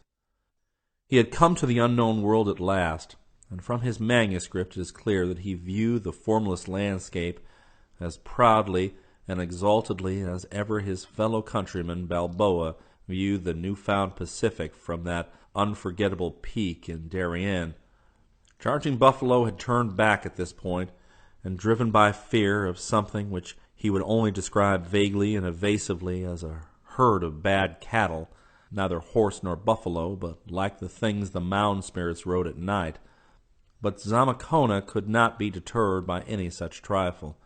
Instead of fear, a strange sense of glory filled him, for he had imagination enough to know what it meant to stand alone in an inexplicable nether world whose existence no other white man suspected. The soil of the great hill that surged upward behind him and spread steeply downward below him was dark gray, rock-strewn, without vegetation, and probably basaltic in origin, with an unearthly cast which made him feel like an intruder on an alien planet. The vast distant plain, thousands of feet below, had no features he could distinguish, especially since it appeared to be largely veiled in a curling bluish vapor. But more than hill or plain or cloud, the bluely luminous, coruscating sky impressed the adventurer with a sense of supreme wonder and mystery. What created this sky within a world he could not tell, though he knew of the northern lights, and had even seen them once or twice. He concluded that this subterraneous light was something vaguely akin to the aurora, a view which moderns may well endorse, though it seems likely that certain phenomena of radioactivity may also enter in. At Zamacona's back, the mouth of the tunnel he had traversed yawned darkly, defined by a stone doorway very like the one he had entered in the world above, save that it was of grayish-black basalt instead of red sandstone. There were hideous sculptures, still in good preservation, and perhaps corresponding to those on the outer portal, which time had largely weathered away. The absence of weathering here argued a dry, temperate climate. Indeed, the Spaniard already began to note the delightfully spring-like stability of the temperature which marks the air of the North's interior. On the stone jambs were works proclaiming the bygone presence of hinges, but of any actual door or gate there was no trace remaining. Seating himself for a rest and thought, Zamacona lightened his pack by removing an amount of food and torches sufficient to take him back through the tunnel. These he proceeded to cache at the opening under a cairn hastily formed of the rock fragments which everywhere lay about. Then, readjusting his lightened pack, he commenced his descent toward the distant plain, preparing to invade a region which no living thing of outer earth had penetrated in a century or more, which no white man had ever penetrated, and from which, if legend were to be believed, no organic creature had ever returned sane.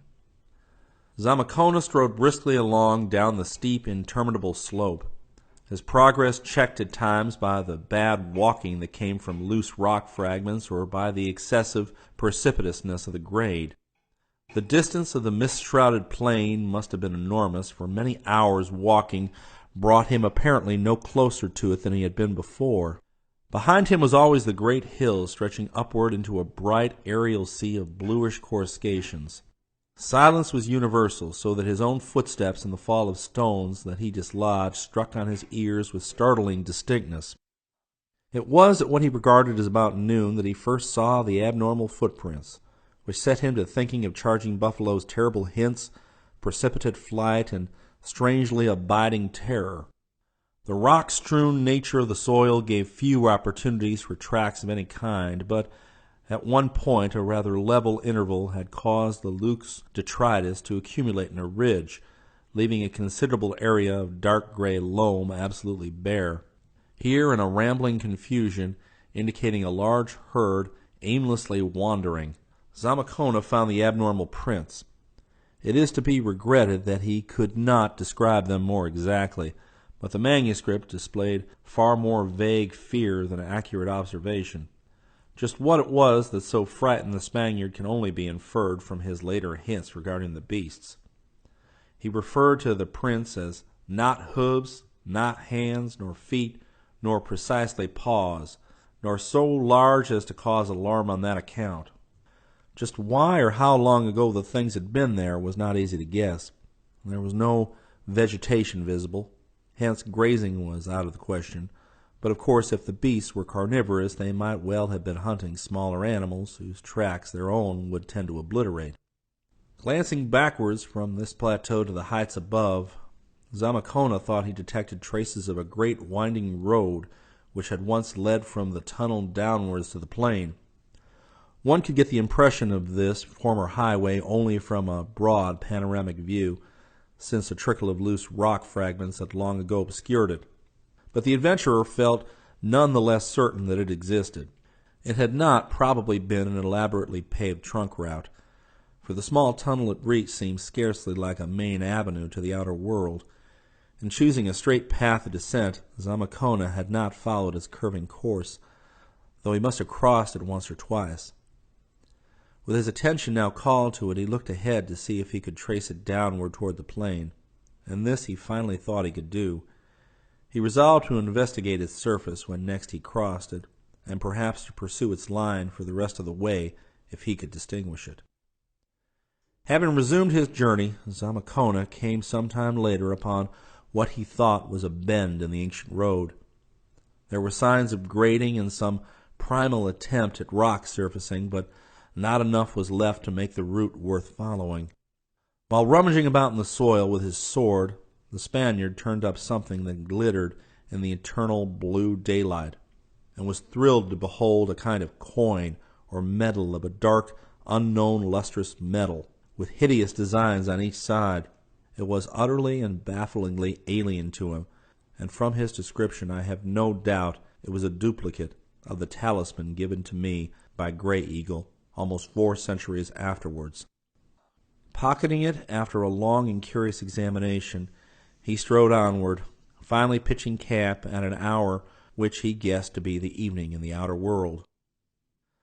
The next day Zamacona rose early and resumed his descent through this blue-litten world of mist and desolation and preternatural silence. As he advanced, he at last became able to distinguish a few objects on the distant plain below. Trees, bushes, rocks, and a small river that came into view from the right and curved forward at a point to the left of his contemplated course. This river seemed to be spanned by a bridge connected with the descending roadway, and with care the explorer could trace the route of the road beyond it in a straight line over the plain. Finally, he even thought he could detect towns scattered along the rectilinear ribbon.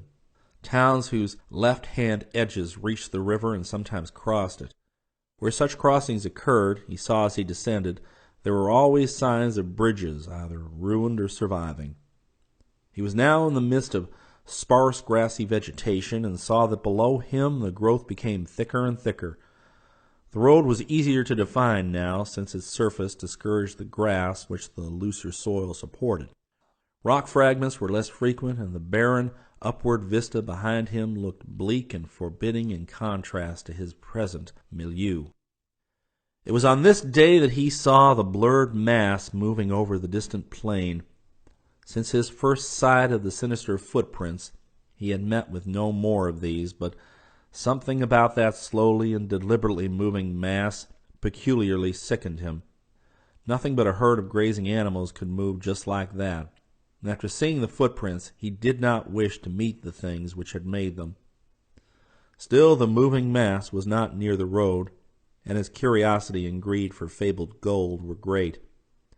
Besides, who could really judge things from vague, jumbled footprints or from the panic-twisted hints of an ignorant Indian? And straining his eyes to view the moving mass, Zamacona became aware of several other interesting things. One was that certain parts of the now unmistakable towns glittered oddly in the misty blue light. Another was that besides the towns, several similarly glittering structures of a more isolated sort were scattered here and there along the road and over the plain. They seemed to be embowered in clumps of vegetation, and those off the road had small avenues leading to the highway. No smoke or other signs of life could be discerned about any of the towns or buildings. Finally, Zamacona saw that the plain was not infinite in extent, though the half-concealing blue mists had hitherto made it seem so. It was bounded in the remote distance by a range of low hills toward a gap in which the river and roadway seemed to lead. All this, especially the glittering of certain pinnacles in the towns, had become very vivid when Zamacona pitched his second camp amidst the endless blue day. He likewise noticed the flocks of high-soaring birds whose nature he could not clearly make out. The next afternoon, to use the language of the outer world as the manuscript did at all times, Zamacona reached the silent plain and crossed the soundless, slow-running river on a curiously carved and fairly well-preserved bridge of black basalt. The water was clear and contained large fishes of a wholly strange aspect. The roadway was now paved and somewhat overgrown with weeds and creeping vines, and its course was occasionally outlined by small pillars bearing obscure symbols. On every side the grassy level extended, with here and there a clump of trees or shrubbery, and with unidentifiable bluish flowers growing irregularly over the whole area. Now and then some spasmodic motion of the grass indicated the presence of serpents. In the course of several hours the traveler reached a grove of old and alien-looking evergreen trees, which he knew from distant viewing protected one of the glittering-roofed, isolated structures. Amidst the encroaching vegetation he saw the hideously sculptured pylons of a stone gateway leading off the road, and was presently forcing his way through briars above a moss-crusted, tessellated walk lined with huge trees and low monolithic pillars. At last, in this hushed green twilight, he saw the crumbling and ineffably ancient facade of a building. A temple, he had no doubt. It was a mass of nauseous bas-reliefs depicting scenes and beings and objects and ceremonies which could certainly have no place on this or any sane planet. In hinting of these things, Zamacona displays for the first time that shocked and pious hesitancy which impairs the informative value of the rest of his manuscript. We cannot help regretting that the Catholic ardor of Renaissance Spain had so thoroughly permeated his thought and feeling. The door of the place stood wide open, and absolute darkness filled the windowless interior. Conquering the repulsion which the mural sculptures had excited, Zamacona took out flint and steel, and lit a resinous torch, pushed aside curtaining vines, and sallied boldly across the ominous threshold. For a moment he was quite stupefied by what he saw. It was not the all-covering dust and cobwebs of immemorial eons, the fluttering winged things, the shriekingly loathsome sculptures on the walls, the bizarre form of the many basins and braziers, the sinister pyramidal altar with the hollow top, or the monstrous octopus-headed abnormality in some strange dark metal leering and squatting broodingly on its hieroglyph pedestal, which robbed him of even the power to give a startled cry. It was nothing so unearthly as this, but merely the fact that, with the exception of the dust, the cobwebs, the winged things, and the gigantic emerald-eyed idol, every particle of substance in sight was composed of pure and evidently solid gold.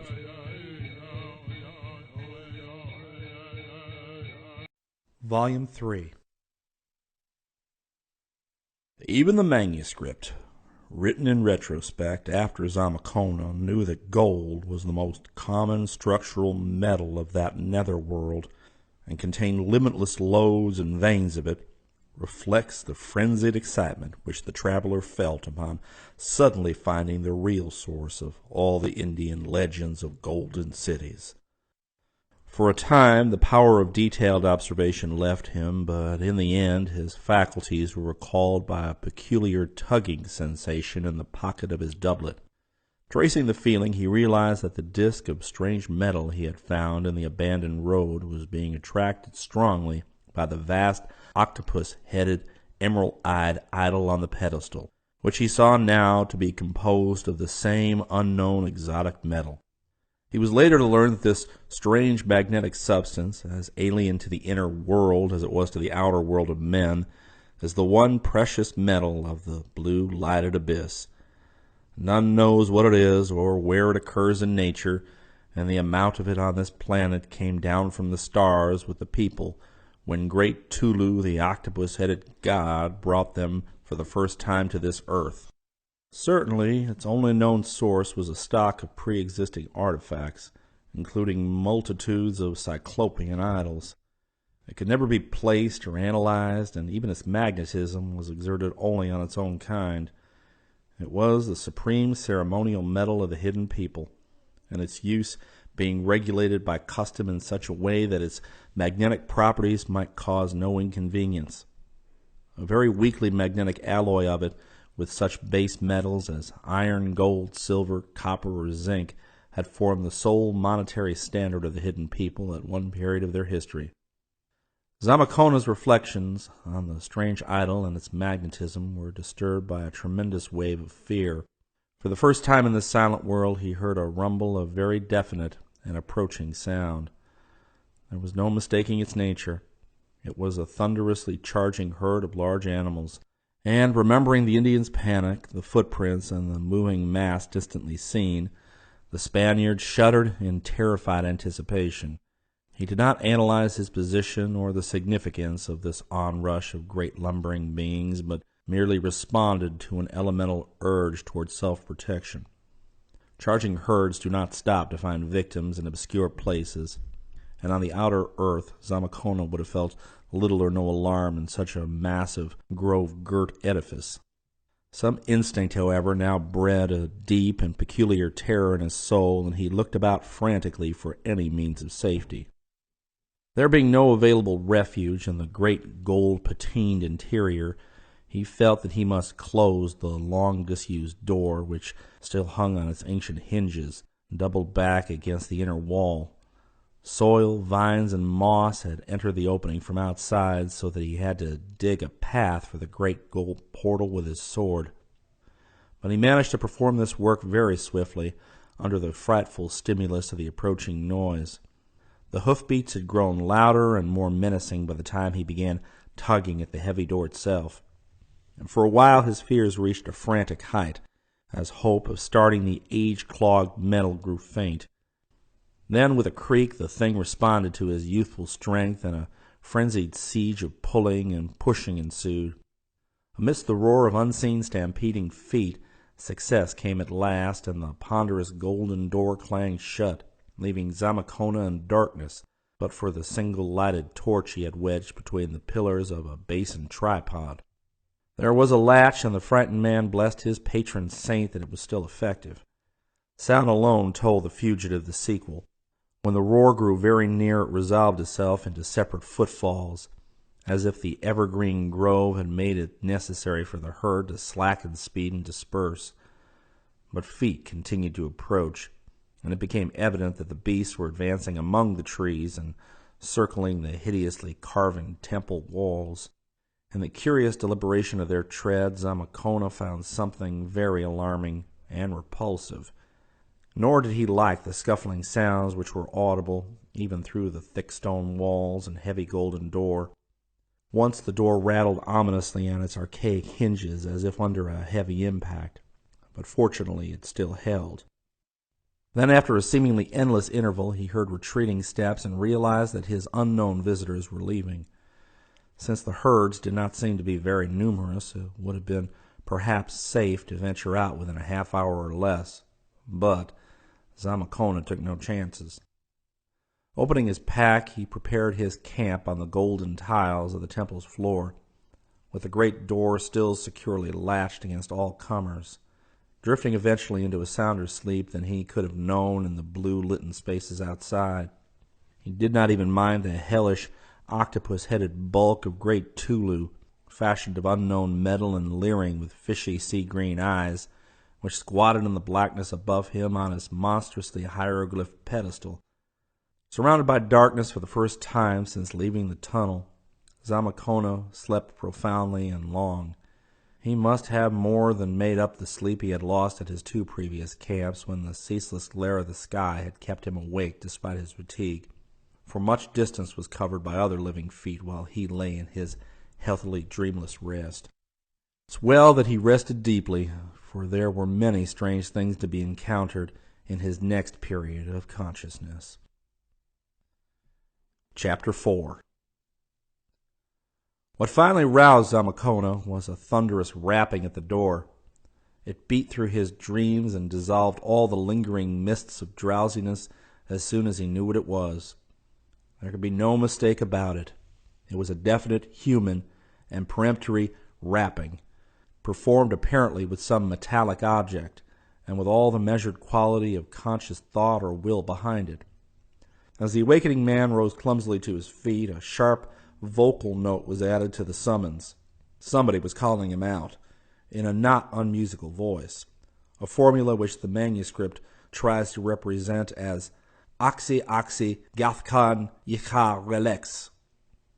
Feeling sure that his visitors were men and not demons, and arguing that they could have no reason for considering him an enemy, Zamacona decided to face them openly and at once, and accordingly fumbled with the ancient latch till the golden door creaked open from the pressure of those outside. As a great portal swung back, Zamacona stood facing a group of about 20 individuals of an aspect not calculated to give him alarm. They seemed to be Indians, though their tasteful robes and trappings and swords were not such as he had seen among any of the tribes of the outer world, while their faces had many subtle differences from that of the Indian type. That they did not mean to be irresponsibly hostile was very clear, for instead of menacing him in any way, they merely probed him attentively and significantly with their eyes, as if they expected their gaze to open up some sort of communication. The longer they gazed, the more he seemed to know about them and their mission, for although no one had spoken since the vocal summons before the opening of the door, he found himself slowly realizing that they had come from the great city beyond the low hills mounted on animals, and that they had been summoned by animals who had reported his presence, that they were not sure what kind of person he was or just where he had come from, but that they knew he must be associated with that dimly remembered outer world which they sometimes visited in curious dreams. How he read all this in the gaze of the 2 or 3 leaders he could not possibly explain, though he learned why a moment later. As it was, he attempted to address his visitors in the Wichita dialect he had picked up from Charging Buffalo, and after this failed to draw a vocal reply, he successively tried Aztec, Spanish, French, and Latin, adding as many scraps of lame Greek, Galician, and Portuguese, and the babble of peasant patois of his native Asturias, as his memory could recall. But not even this polyglot array, his entire linguistic stock could bring a reply of any kind. When, however, he paused in perplexity, one of the visitors began speaking in an utterly strange and rather fascinating language, whose sounds the Spaniard had much difficulty in representing on paper. Upon his failure to understand this, the speaker pointed first to his own eyes, and then to his forehead, and then to his eyes again, as if commanding the other to gaze at him in order to absorb what he wanted to transmit. Zamacona, obeying, found himself rapidly in possession of certain information. The people, he learned, conversed nowadays by means of unvocal radiations of thought, although they had formerly used a spoken language which still survived as the written tongue, and into which they still dropped orally for tradition's sake or when strong feeling demanded a spontaneous outlet. He could understand them merely by concentrating his attention upon their eyes, and could reply by summoning up a mental image of what he wished to say and throwing the substance of this into his glance. When the thought speaker paused, apparently inviting a response, Zamacona tried his best to follow the prescribed pattern, but did not appear to succeed very well. So he nodded and tried to describe himself and his journey by signs. He pointed upward as if to the outer world, then closed his eyes and made signs as of a mole burrowing. Then he opened his eyes again and pointed downward in order to indicate his descent to the great slope. Experimentally, he blended a spoken word or two with his gestures, for example, pointing successively to himself and to all of his visitors and saying, "Un hombre," and then pointing to himself alone and very carefully pronouncing his individual name, Panfilo de Zamacona. Before the strange conversation was over, a good deal of data had passed in both directions. Zamacona had begun to learn how to throw his thoughts, and had likewise picked up several words of the region's archaic spoken language. His visitors, moreover, had absorbed many beginnings of an elementary Spanish vocabulary. Their own old language was utterly unlike anything the Spaniard had ever heard, though there were times later on when he was to fancy an infinitely remote linkage with the Aztec, as if the latter represented some far stage of corruption or some very thin infiltration of loanwords. The underground world, Zamacona learned, bore an ancient name which he recorded in his manuscript as Xinaian. From the writer's diacritical marks and explanations, I concluded that the word could best be represented to Anglo-Saxon ears by the phonetic arrangement of Kinyan.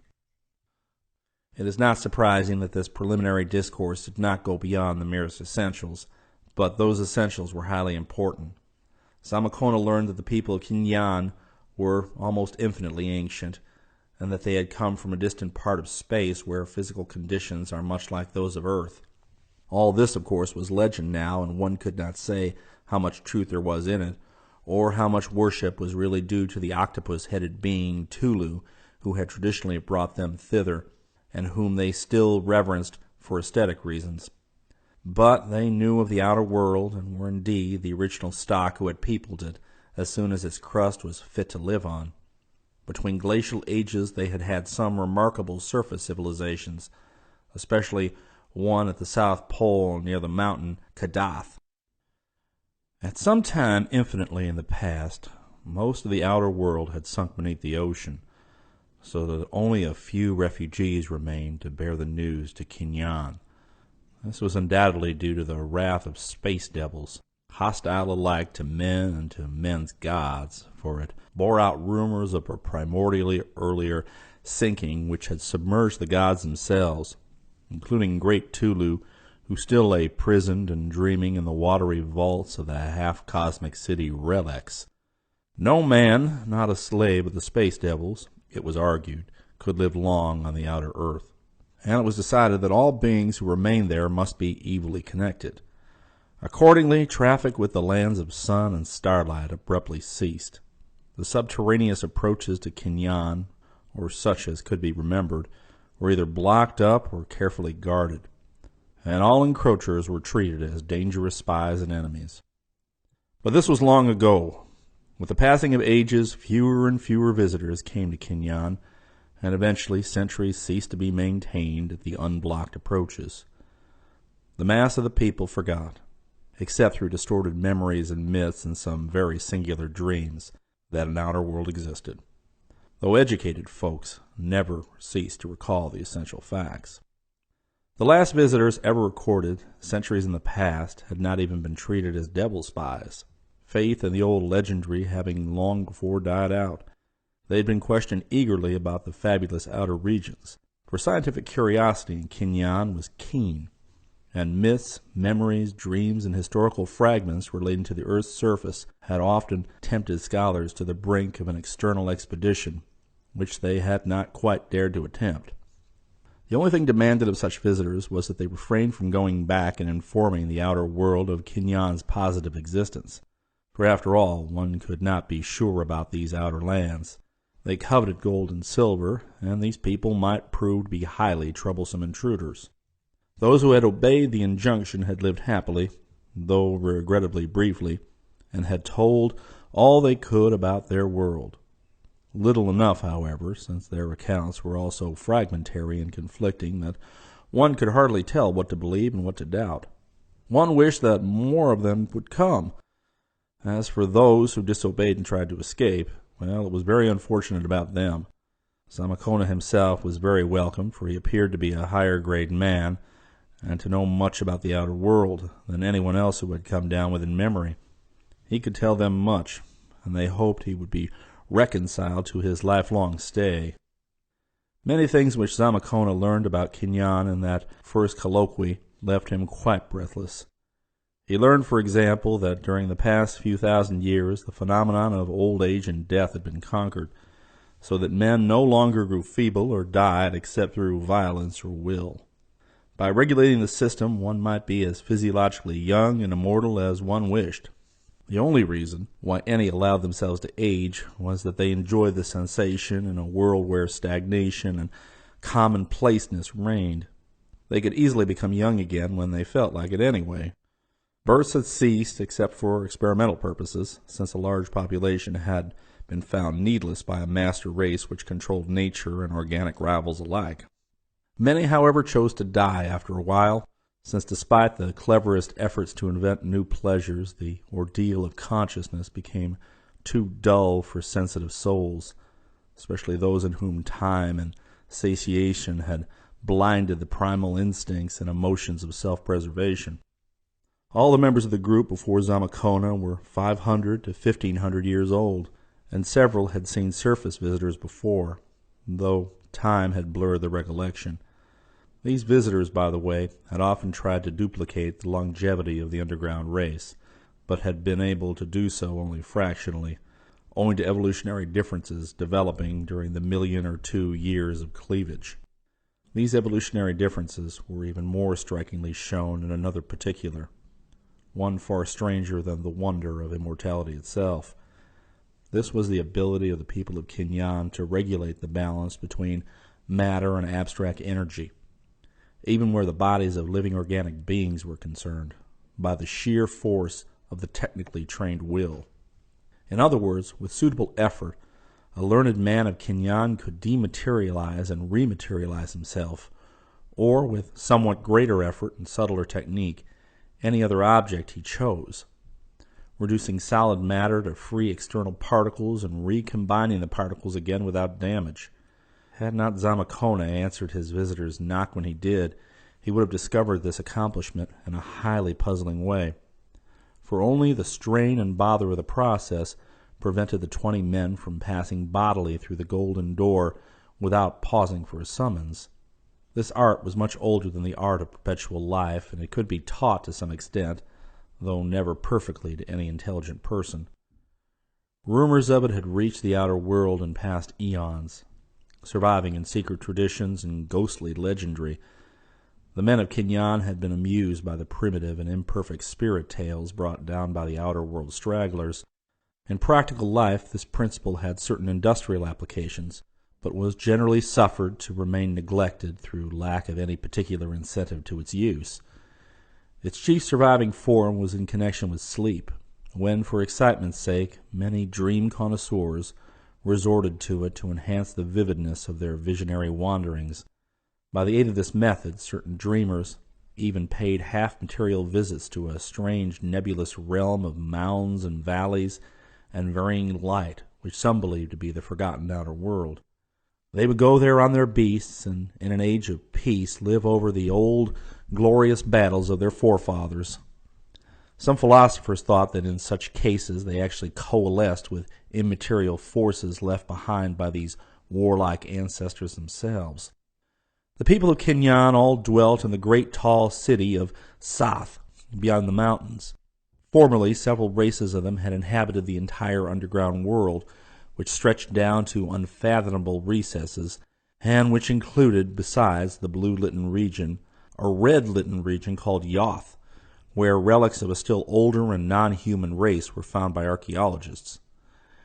In the course of time, however, the men of Sath had conquered and enslaved the rest, interbreeding them with certain horned and four-footed animals of the red-litten region, whose semi-human leanings were very peculiar, and which, though containing a certain artificially created element, may have been in part the degenerate descendants of those peculiar entities who had left the relics. As eons passed and mechanical discoveries made the business of life extremely easy, a concentration of the people of Sath took place, so that all the rest of Kinyan became relatively deserted. It was easier to live in one place, and there was no object in maintaining a population of overflowing proportions. Many of the old mechanical devices were still in use, though others had been abandoned when it was seen that they failed to give pleasure, or that they were not necessary for a race of reduced numbers whose mental force could govern an extensive array of inferior and semi-human industrial organisms. This extensive slave class was highly composite, being bred from ancient conquered enemies, from outer world stragglers, from dead bodies curiously galvanized into effectiveness, and from the naturally inferior members of the ruling race of Sath. The ruling type itself had become highly superior through selective breeding and social evolution, the nation having passed through a period of idealistic industrial democracy which gave equal opportunities to all, and thus by raising the naturally intelligent to power, drained the masses of all their brains and stamina. Industry, being found fundamentally futile except for the supplying of basic needs and the gratification of inescapable yearnings, had become very simple. Physical comfort was ensured by an urban mechanization of standardized and easily maintained pattern, and other elemental needs were supplied by scientific agriculture and stock raising. Long travel was abandoned, and people went back to using the horned half-human beasts instead of maintaining the profusion of gold, silver, and steel transportation machines which had once threaded land, water, and air. Zamakona could scarcely believe that such things had ever existed outside of dreams, but was told he could see specimens of them in museums. He could also see the ruins of other vast magical devices by traveling a day's journey to the valley of Dohna, to which the race had spread during its period of greatest numbers.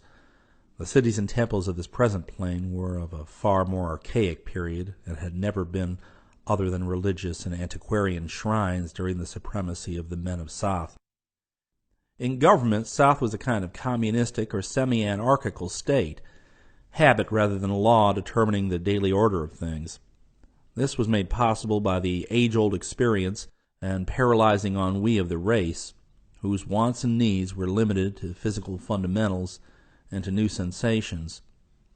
An eon-long tolerance, not yet undermined by growing reaction, had abolished all illusions of values and principles, and nothing but an approximation to custom was ever sought or expected. To see that the mutual encroachments of pleasure-seeking never cripple the mass life of the community, this was all that was desired. Family organization had long ago perished, and the civil and social distinctions of the sexes had disappeared. Daily life was organized in ceremonial patterns, with games, intoxication, torture of slaves, daydreaming, gastronomic and emotional orgies, religious exercises, exotic experiments, artistic and philosophical discussions, and the like as the principal occupations. Property, chiefly land, slaves, animals, shares in the common city enterprise of Sath, and ingots of magnetic Tulu metal, the former universal money standard, was allocated on a very complex basis which included a certain amount equally divided among all the free men. Poverty was unknown, and labor consisted only of certain administrative duties imposed by an intricate system of testing and selection. Zamacona found difficulty in describing conditions so unlike anything he had previously known, and the text of his manuscript proved unusually puzzling at this point. Heart and intellect, it appeared, had reached very high levels in the South, but had become listless and decadent. The dominance of machinery had at one time broken up the growth of normal aesthetics, introducing a lifelessly geometrical tradition fatal to sound expression. This had soon been outgrown, but had left its mark upon all pictorial and decorative attempts, so that except for conventionalized religious designs, there was little depth or feeling in any later work. Archaistic reproductions of earlier work had been found much preferable for general enjoyment. Literature was all highly individual and analytical, so much so as to be wholly incomprehensible to Zamacona. Science had been profound and accurate and all-embracing save in the one direction of astronomy. Of late, however, it was falling into decay, as people found it increasingly useless to tax their minds by recalling its maddening infinitude of details and ramifications. It was thought more sensible to abandon the deepest speculations and to confine philosophy to conventional forms. Technology, of course, could be carried on by rule of thumb. History was more and more neglected, but exact and copious chronicles of the past existed in the libraries. It was still an interesting subject, and there would be a vast number to rejoice at the fresh outer world knowledge brought in by Zamacona.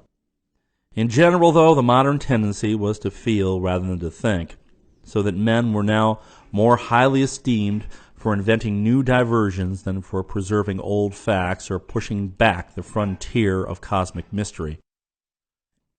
Religion was a leading interest in South, though very few actually believed in the supernatural. What was desired was the aesthetic and emotional exaltation bred by the mystical moods and sensuous rites which attended the colorful ancestral faith. Temples to the great Tulu, a spirit of universal harmony, anciently symbolized as the octopus-headed god who had brought all men down from the stars, were the most richly constructed objects in all of Kinyan, while the cryptic shrines of Yig, the principle of life symbolized as the father of all serpents, were almost as lavish and remarkable. In time, Zamacona learned much of the orgies and sacrifices connected with this religion, but seemed piously reluctant to describe them in his manuscript. He himself never participated in any of the rites, save those which he mistook for perversions of his own faith. Nor did he ever lose an opportunity to try to convert the people to that faith of the cross which the Spaniards hoped to make universal. Prominent in the contemporary religion of South was a revived and almost genuine veneration for the rare sacred metal of Tulu, that dark, lustrous, magnetic stuff which was nowhere found in nature, but which had always been with men in the form of idols and hieratic implements. From the earliest times, any sight of it in its unalloyed form had impelled respect, while all the sacred archives and litanies were kept in cylinders wrought of its purest substance. Now, as the neglect of science and intellect was dulling the critically analytical spirit, people were beginning to weave around the metal once more that same fabric of awestruck superstition which had existed in primitive times. Another function of religion was the regulation of the calendar, born of a period when time and speed were regarded as prime fetishes in man's emotional life. Periods of alternate waking and sleeping, prolonged, abridged, and inverted as mood and convenience dictated, and timed by the tail beats of great Yig, the serpent, corresponded very roughly to terrestrial days and nights, though Zamacona's sensations told him they must actually be almost twice as long. The year unit, measured by Yig's annual shedding of his skin, was equal to about a year and a half of the outer world. Zamacona thought he had mastered this calendar very well when he wrote his manuscript, whence the confidently given date of 1545, but the document failed to suggest that his assurance in this matter was fully justified. As the spokesman of the South Party proceeded with his information, Zamakona felt a growing repulsion and alarm. It was not only what he was told, but the strange telepathic manner of the telling, and the plain inference that return to the outer world would be impossible, that made the Spaniard wish he had never descended to this region of magic, abnormality, and decadence. But he knew that nothing but friendly acquiescence would do as a policy, hence decided to cooperate in all his visitors' plans and furnish all the information they might desire. They, on their part, were fascinated by the outer world data which he managed haltingly to convey. It was really the first draft of reliable surface information they had had since the refugees straggled back from Atlantis and Lemuria eons before, for all their subsequent emissaries from outside had been members of narrow and local groups without any knowledge of the world at large, Mayans, Toltecs, and Aztecs at best, and mostly ignorant tribes of the plains. Zamakona was the first European they had ever seen, and the fact that he was a youth of education and brilliance made him of still more emphatic value as a source of knowledge. The visiting party showed their breathless interest in all he contrived to convey, and it was plain that his coming would do much to relieve the flagging interest of weary Soth in matters of geography and history. The only thing which seemed to displease the men of Soth was the fact that curious and adventurous strangers were beginning to pour into those parts of the upper world where the passages of Kinyon lay. Zamakona told them of the founding of Florida and New Spain, and made it clear that a great part of the world was stirring with the zest of adventure. Spanish, Portuguese, French, and English. Sooner or later, Mexico and Florida must meet in one great colonial empire, and then it would be hard to keep outsiders from the rumored gold and silver of the abyss. Charging Buffalo knew of Zamakona's journey into the earth. Would he tell Coronado, or somehow let a report get to the great viceroy when he failed to find the traveler at the promised meeting place? Alarm for the continued secrecy and safety of Kinyon showed in the faces of the visitors, and Zamakona absorbed from their minds the fact that from now on sentries would undoubtedly be posted once more at all the unblocked passages to the outside world which the men of Soth could remember. Chapter 5. The long conversation of Zamakona and his visitors took place in the green-blue twilight of the grove just outside the temple door. Some of the men reclined on weeds and moss beside the half-vanished walk, while others, including the Spaniard and the chief spokesman of the Soth party, sat on the occasional low monolithic pillars that lined the temple approach. Almost a whole terrestrial day must have been consumed in the colloquy, for Zamakona felt the need of food several times, and ate from his well-stocked pack while some of the Soth party went back for provisions to the roadway, where they had left the animals on which they had ridden. At length the prime leader of the party brought the discourse to a close, and indicated that the time had come to proceed to the city. There were, he affirmed, several extra beasts in the cavalcade, upon one of which Zamakona could ride. The prospect of mounting one of those ominous hybrid entities, whose fabled nourishment was so alarming, and a single sight of which had set Charging Buffalo into such a frenzy of flight, was by no means reassuring to the traveler. There was, moreover, another point about the things which disturbed him greatly: the apparently preternatural intelligence with which some members of the previous day's roving pack had reported his presence to the men of Soth, and brought out the present expedition. But Zamakona was not a coward. Hence he followed the men boldly down the weed-grown walk toward the road where the things were stationed.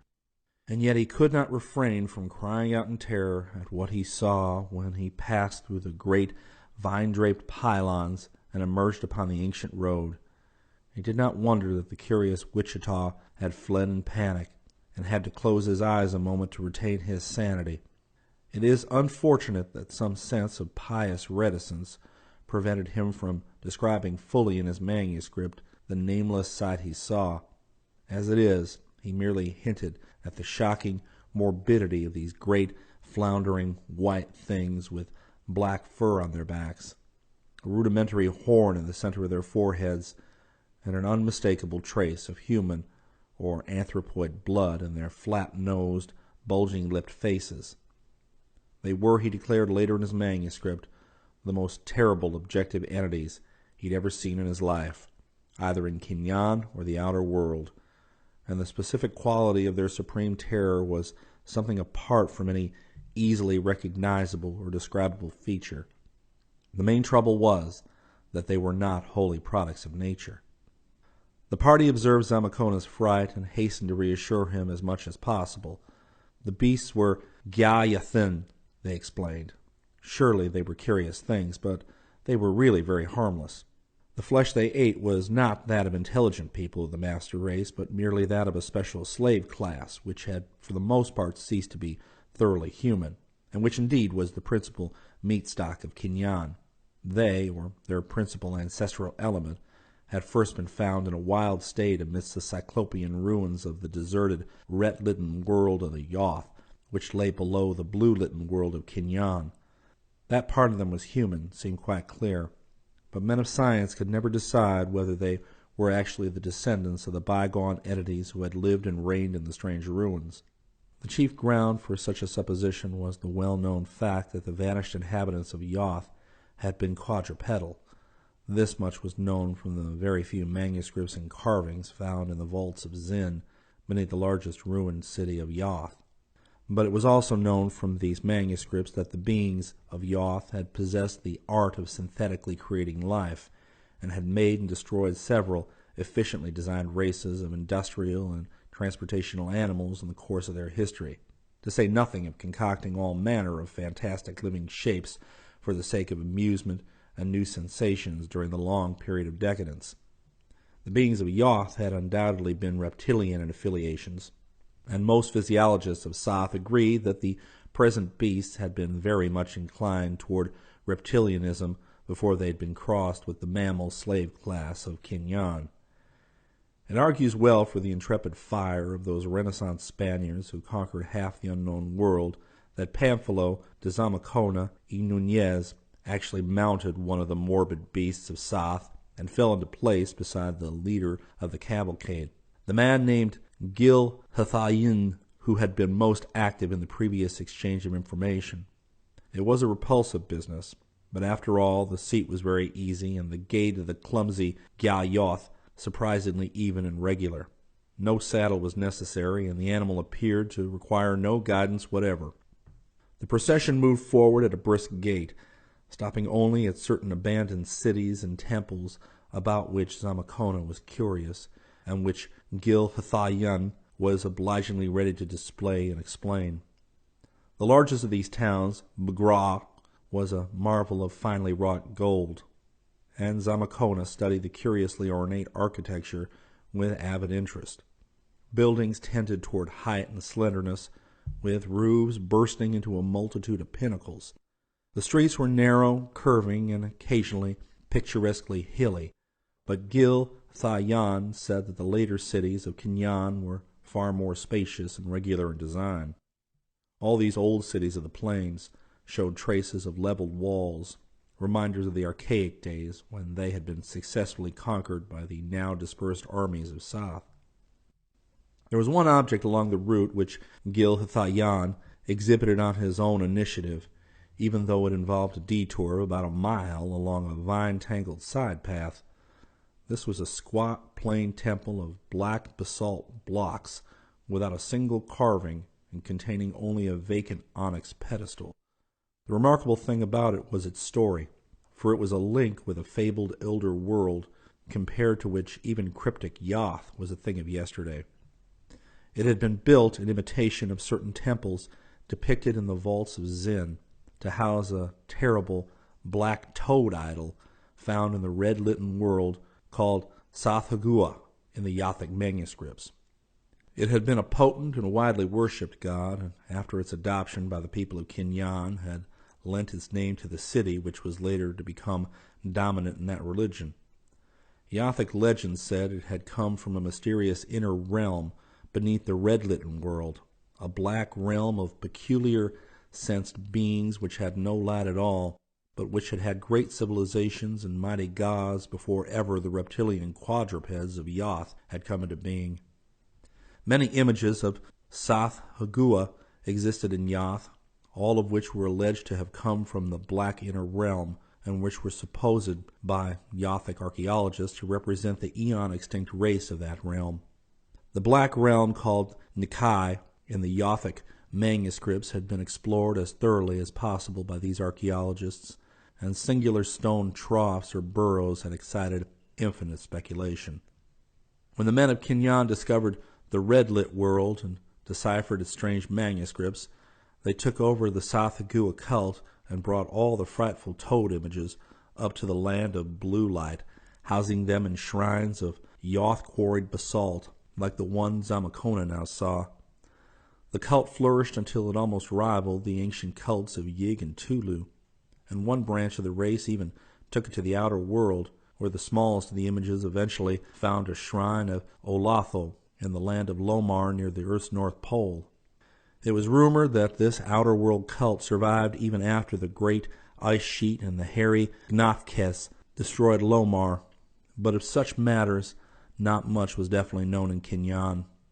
In that world of blue light, the cult came to an abrupt end, even though the name of Sath was suffered to remain. What ended the cult was the partial exploration of the Black Realm of Nikai beneath the red-litten world of Yoth. According to the Yothic manuscripts, there was no surviving life in Nikai, but something must have happened in the eons between the days of Yoth and the coming of men to the earth, something perhaps not unconnected with the end of Yoth. Probably it had been an earthquake, opening up lower chambers of the lightless world, which had been closed against the Yothic archaeologists, or perhaps some more frightful juxtaposition of energy and electrons, wholly inconceivable to any sort of vertebrate minds, had taken place. At any rate, when the men of Kinyan went down into Nikai's black abyss with their great atom-powered searchlights, they found living things that oozed along the stone channels and worshipped onyx and basalt images of Sathagua. But they were not toads like Sathagua himself. Far worse, they were amorphous lumps of viscous black slime that took temporary shapes for various purposes. The explorers of Kinyan did not pause for detailed observation, and those who escaped alive sealed the passage leading from the red-lit Yoth down into the gulfs of nether horror. Then all the images of Sathagua in the land of Kinyan were dissolved into the ether by disintegrating rays, and the cult was forever abolished. Eons later, when naive fears were outgrown and supplanted by scientific curiosity, the old legends of Sathagua and Nikai were recalled, and a suitably armed and equipped exploring party went down to Yoth to find the closed gate of the Black Abyss and see what might still lie beneath. But they could not find the gate, nor could any man ever do so in all the ages that followed. Nowadays there were those who doubted that any abyss had ever existed, but a few scholars who could still decipher the Yothic manuscripts believed that the evidence for such a thing was adequate, even though the middle records of Kinyan, with accounts of the one frightful expedition into Nikai, were more open to question. Some of the later religious cults tried to suppress remembrance of Nikai's existence and attached severe penalties to its mention, but these had not begun to be taken seriously at the time of Zamakona's advent to Kinyan. As the cavalcade returned to the old highway and approached the low range of mountains, Zamakona saw that the river was very close on the left. Somewhat later, as the terrain rose, the stream entered a gorge and passed through the hills, while the road traversed the gap at a rather higher level close to the brink.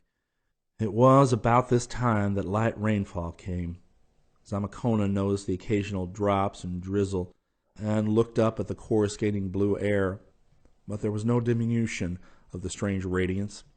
Gil-Hathayan then told him that such condensations and precipitations of water vapor were not uncommon, and that they never dimmed the glare of the vault above. A kind of mist, indeed, always hung about the lowlands of Kinyan, and compensated for the complete absence of true clouds. The slight rise of the mountain pass enabled Zamakona, by looking behind, to see the ancient and deserted plain in panorama as he had seen it from the other side. He seems to have appreciated its strange beauty, and to have vaguely regretted leaving it behind, for he speaks of being urged by Gil-Hathayan to drive his beast more rapidly. When he faced frontward again, he saw that the crest of the road was very near. the weed-grown way leading starkly up and ending against a blank void of blue light. The scene was undoubtedly highly impressive. A steep green mountain wall on the right, a deep river chasm on the left with another green mountain wall beyond it, and ahead the churning sea of bluish coruscations into which the upward path dissolved. Then came the crest itself, and with it the world of Soth outspread in a stupendous forward vista. Zamacona caught his breath at the great sweep of peopled landscape, for it was a hive of settlement and activity beyond anything he had ever seen or dreamed of. The downward slope of the hill itself was relatively thinly strewn with small farms and occasional temples, but beyond it lay an enormous plain covered like a chessboard with planted trees, irrigated by narrow canals cut from the river, and threaded by wide geometrically precise roads of gold or basalt blocks. Great silver cables borne aloft on golden pillars linked the low, spreading buildings and clusters of buildings which rose here and there, and in some places one could see lines of partly ruinous pillars without cables. Moving objects showed the fields to be under tillage, and in some cases Zamacona saw that men were plowing with the aid of the repulsive half-human quadrupeds. But most impressive of all was the bewildering vision of clustered spires and pinnacles which rose afar across the plain and shimmered flower-like and spectral in the coruscating blue light. At first, Zamacona thought it was a mountain covered with houses and temples, like some of the picturesque hill cities of his own Spain, but a second glance showed him it was not indeed such. It was a city of the plain, but fashioned of such heaven-reaching towers that its outline was truly that of a mountain. Above it hung a curious grayish haze, through which the blue light glistened and took added overtones of radiance from the million golden minarets. Glancing at Gil Hathayan, Zamacona knew that this was the monstrous, gigantic, and omnipotent city of Soth.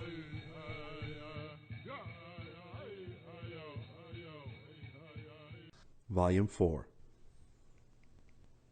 As the road turned downward toward the plain, Zamacona felt a kind of uneasiness and sense of evil.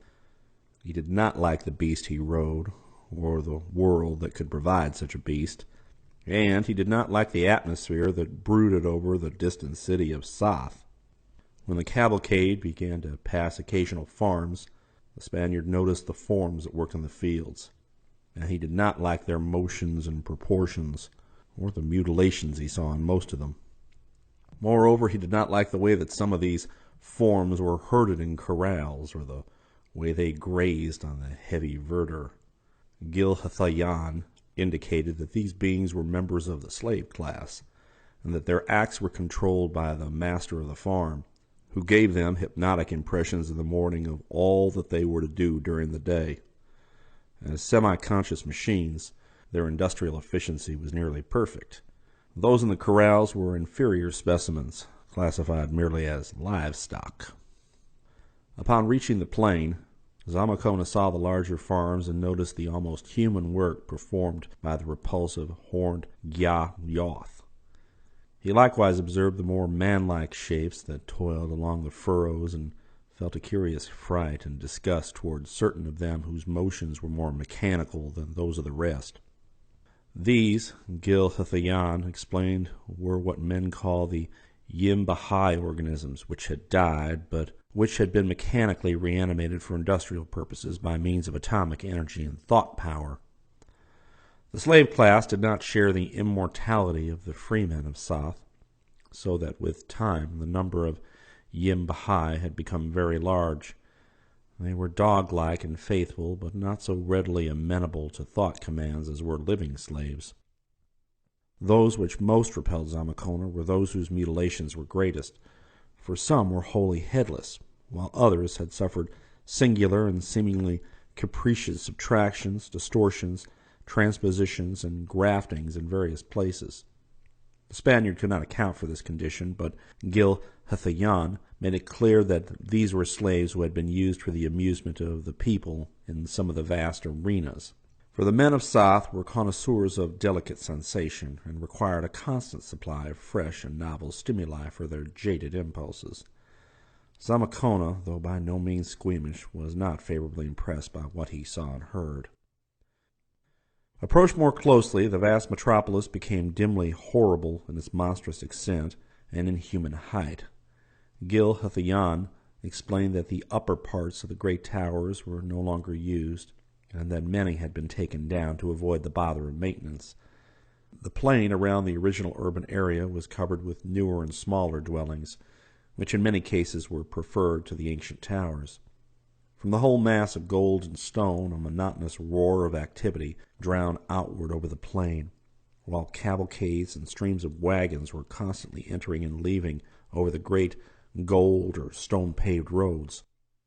Several times Gil Hathayan paused to show Zamacona some particular object of interest, especially the temples of Yig, Tulu, Nug, Yeb, and the not-to-be-named one, which lined the road at infrequent intervals, each in its embowering grove according to the custom of Kinyan. These temples, unlike those of the deserted plain beyond the mountains, were still in active use. There were large parties of mounted worshippers coming and going in constant streams. Gil Hathayan took Zamacona into each of them, and the Spaniard watched the subtle orgiastic rites with fascination and repulsion. The ceremonies of Nug and Yeb sickened him especially, so much indeed that he refrained from describing them in his manuscript. One squat black temple of Sathagua was encountered, but it had been turned into a shrine of Shub-Niggurath, the all-mother and wife of the not-to-be-named one. This deity was a kind of sophisticated Astarte, and her worship struck the pious Catholic as supremely obnoxious.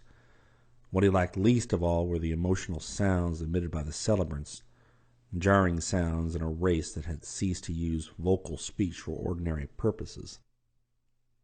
Close to the compact outskirts of Soth, and well within the shadow of its terrifying powers, Gil Hathayan pointed out a monstrous circular building before which enormous crowds were lined up. This, he indicated, was one of the many amphitheaters where curious sports and sensations were provided for the weary people of Kinyan. He was about to pause and usher Zamacona inside the vast curved facade when the Spaniard, recalling the mutilated forms he had seen in the fields, violently demurred. This was the first of those friendly clashes of taste which were to convince the people of Soth that their guest followed strange and narrow standards. Soth itself was a network of strange and ancient streets, and despite a growing sense of horror and alienage, Zamacona was enthralled by its intimations of mystery and cosmic wonder. The dizzy giganticism of its overawing towers, the monstrous surge of teeming life through its ornate avenues, the curious carvings on its doorways and windows, the odd vistas glimpsed from balustraded plazas and tiers of Titan terraces, and the enveloping gray haze which seemed to press down on the gorge-like streets in low-ceiling fashion, all these combined to produce such a sense of adventurous expectancy as he had never known before. He was taken at once to a council of executives, which held forth in a gold and copper palace behind a gardened and fountained park, and was for some time subjected to close, friendly questioning in a vaulted hall frescoed with vertiginous arabesques. Much was expected of him, he could see, in the way of historical information about the outside earth, but in return all the mysteries of Kinyan would be unveiled to him. The one great drawback was the inexorable ruling that he might never return to the world of sun and stars, and Spain which was his. A daily program was laid down for the visitor, with time apportioned judiciously among several kinds of activities. There were to be conversations with persons of learning in various places, and lessons in many branches of Sothic lore. Liberal periods of research were allowed for, and all the libraries of Kinyan, both secular and sacred, were to be thrown open to him as soon as he might master the written languages. Rites and spectacles were to be attended, except when he might especially object, and much time would be left for the enlightened pleasure-seeking, and emotional titillation which formed the goal and nucleus of daily life there. A house in the suburbs or an apartment in the city would be assigned him, and he would be initiated into one of the large affection groups, including many noble women of the most extreme and art-enhanced beauty, which in latter-day Kenyan took the place of family units. Several horned Gya-Yoth would be provided for his transportation and errand running, and 10 living slaves of intact body would serve to conduct his establishment and protect him from thieves and sadists and religious orgiasts on public highways. There were many mechanical devices which he must learn to use, but Gil Hathayan would instruct him immediately regarding the principal ones. Upon his choosing an apartment in preference to a suburban villa, Zamakona was dismissed by the executives with great courtesy and ceremony, and was led through several gorgeous streets to a cliff-like carven structure of some 70 or 80 floors. Preparations for his arrival had already been instituted, and in a spacious ground-floor suite of vaulted rooms, slaves were busy adjusting hangings and furniture. There were lacquered and inlaid tabourets, velvet and silk reclining corners and squatting cushions, and infinite rows of teakwood and ebony pigeonholes with metal cylinders containing some of the manuscripts he was soon to read, standard classics which all urban apartments possessed. Desks with great stacks of membrane paper and pots of prevailing green pigment were in every room, each with graded sets of pigment brushes and other odd bits of stationery. Mechanical writing devices stood on ornate golden tripods, while over all was shed a brilliant blue light from energy globes set in the ceiling. There were windows, but at this shadowy ground level they were of scant illuminating value. In some of the rooms were elaborate baths, while the kitchen was a maze of technical contrivances. Supplies were brought, Zamakona was told, through the network of underground passages which lay beneath Sath, and which had once accommodated curious mechanical transports. There was a stable on the underground level for the beasts, and Zamakona would presently be shown how to find the nearest runway to the street. Before his inspection was finished, the permanent staff of slaves arrived and were introduced, and shortly afterwards there came some half-dozen free men and noble women of his future affection group, who were to be his companions for several days, contributing what they could to his instruction and amusement. Upon their departure, another party would take their place, and so onward in rotation through a group of about 50 members. Chapter 6. Thus was Pamphilo de Zamakona y Nunez absorbed for 4 years into the life of the sinister city of Sath in the blue-litten netherworld of Kenyan. All that he learned and saw and did is clearly not told in his manuscript, for a pious reticence overcame him when he began to write in his native Spanish tongue, and he dared not set down everything.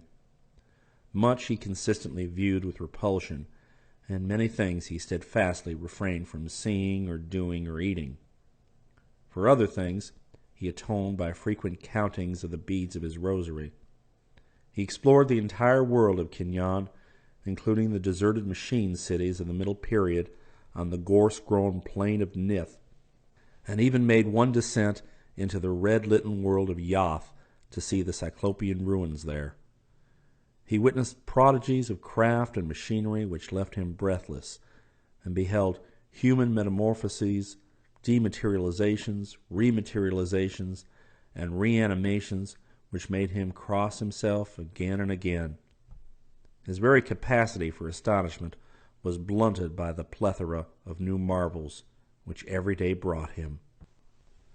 But the longer he stayed, the more he wished to leave, for the inner life of Kenyan was based on impulses very plainly outside his radius. As he progressed in historical knowledge, he understood more, but understanding only heightened his distaste. He felt that the people of Sath were a lost and dangerous race, more dangerous to themselves than they knew, and their growing frenzy of monotony, warfare, and novelty quest was leading them rapidly toward a precipice of disintegration and utter horror.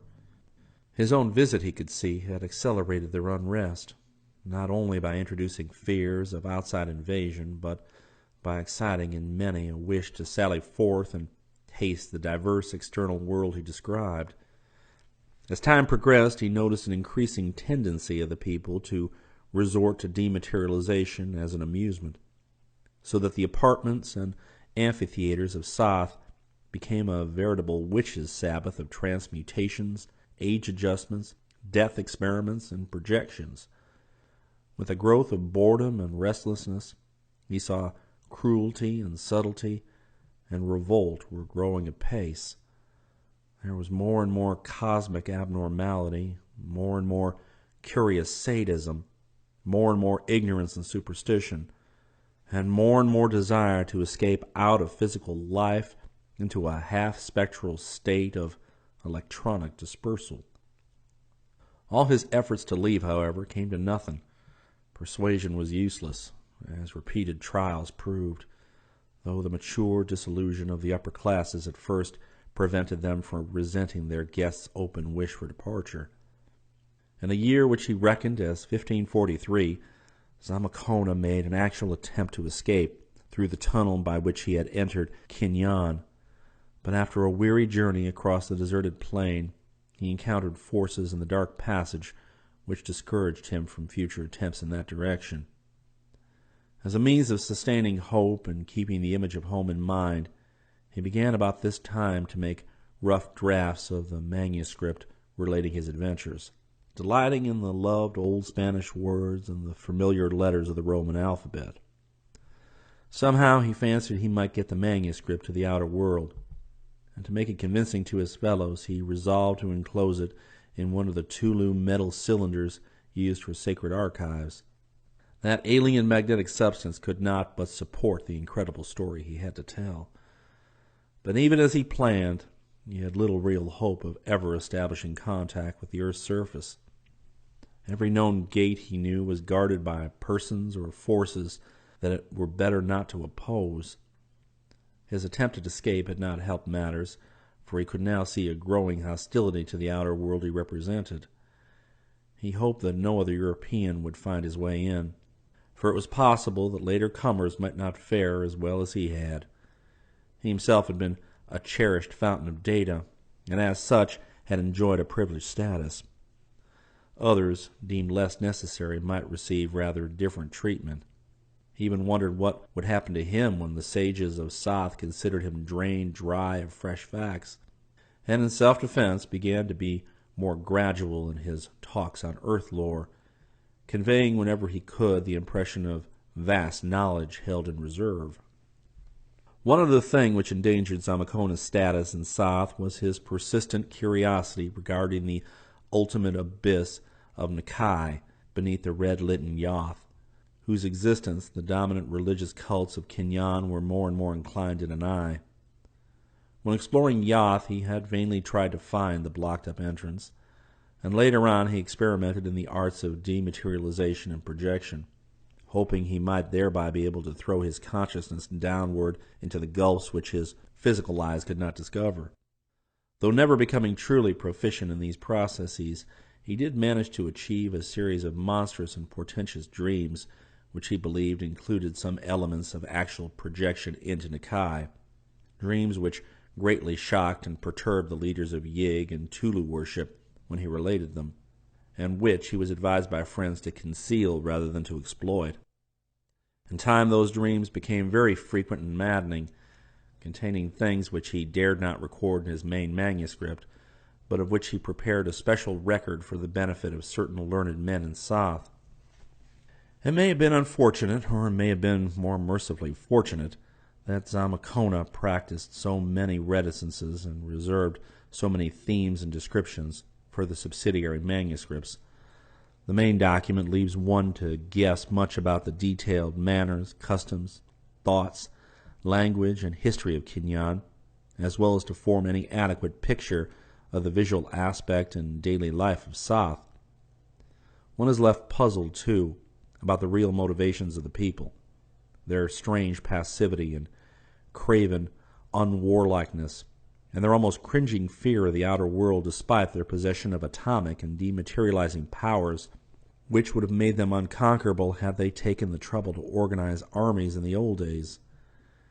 It is evident that Kenyon was far along in his decadence, reacting with mixed apathy and hysteria against the standardized and timetabled life of stultifying regularity which machinery had brought it during its middle period.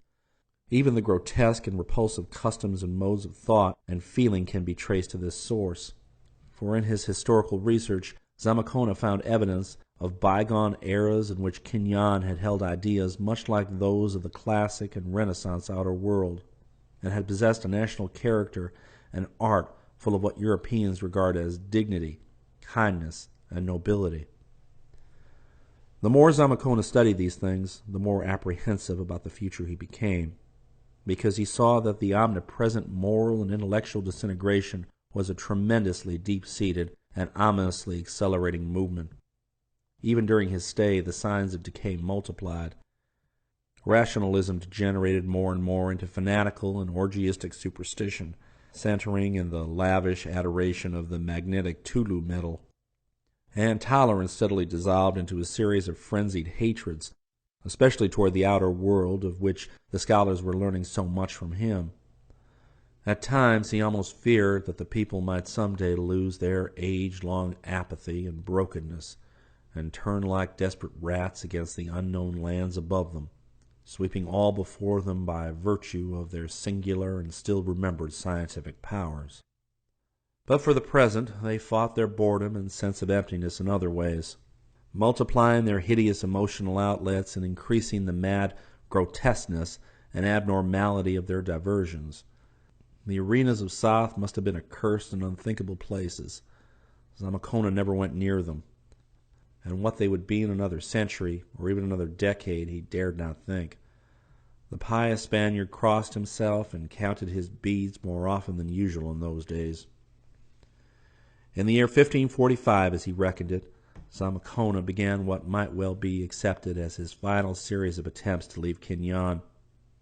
His fresh opportunity came from an unexpected source, a female of his affection group who conceived for him a curious individual infatuation based on some hereditary memory of the days of monogamous wedlock in Soth.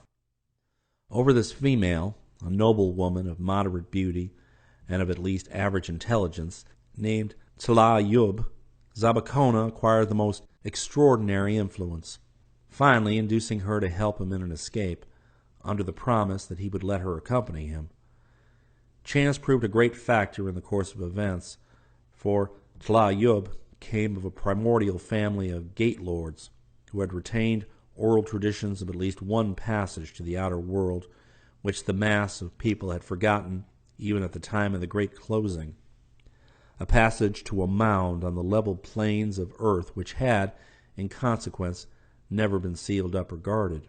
She explained that the primordial gate lords were not guards or sentries, but merely ceremonial and economic proprietors, half feudal and baronial in status, of an era preceding the severance of surface relations.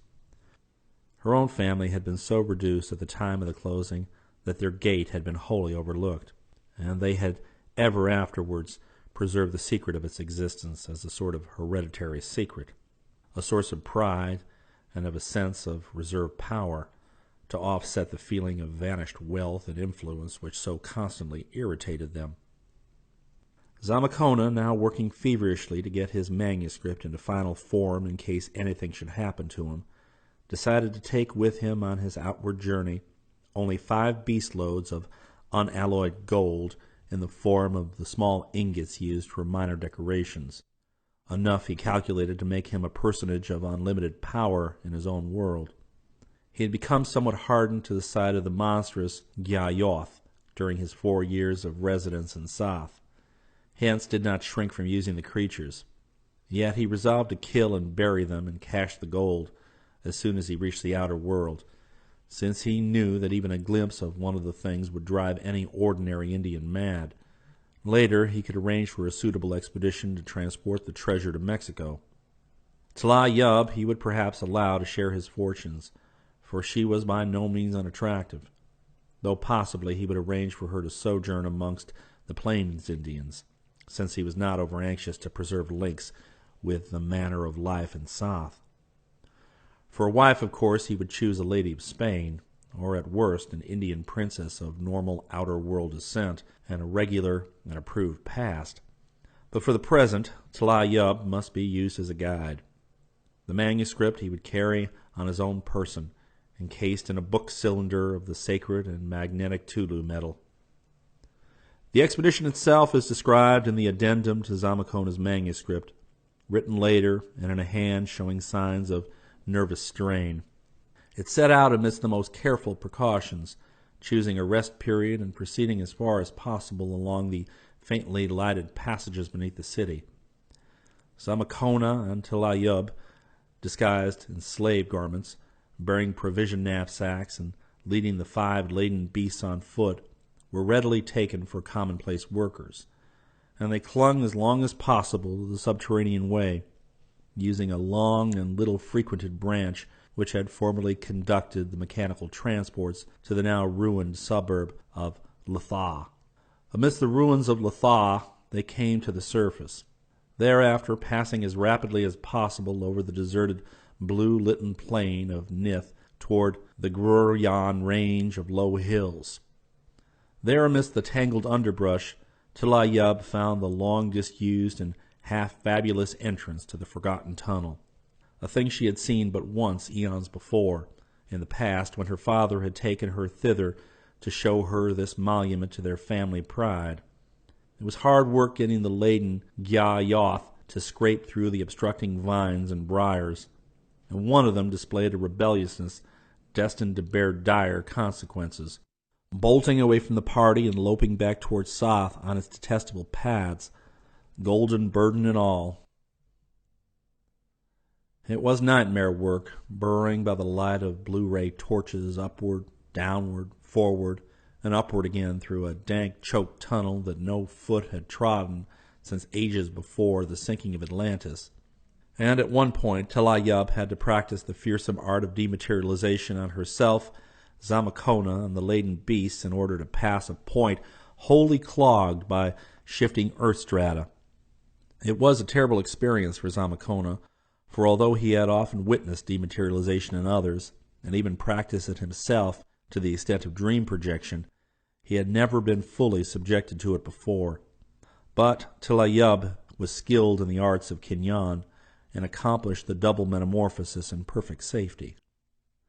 Thereafter they resumed the hideous burrowing through stalactited crypts of horror where monstrous carvings leered at every turn, alternately camping and advancing for a period which Zamakona reckoned as about 3 days, but which was probably less.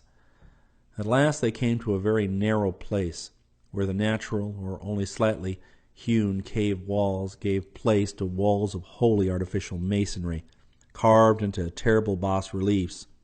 These walls, after about a mile of steep ascent, ended with a pair of vast niches, one on each side, in which monstrous niter-encrusted images of Yig and Tulu squatted, glaring at each other across the passage as they had glared since the earliest youth of the human world.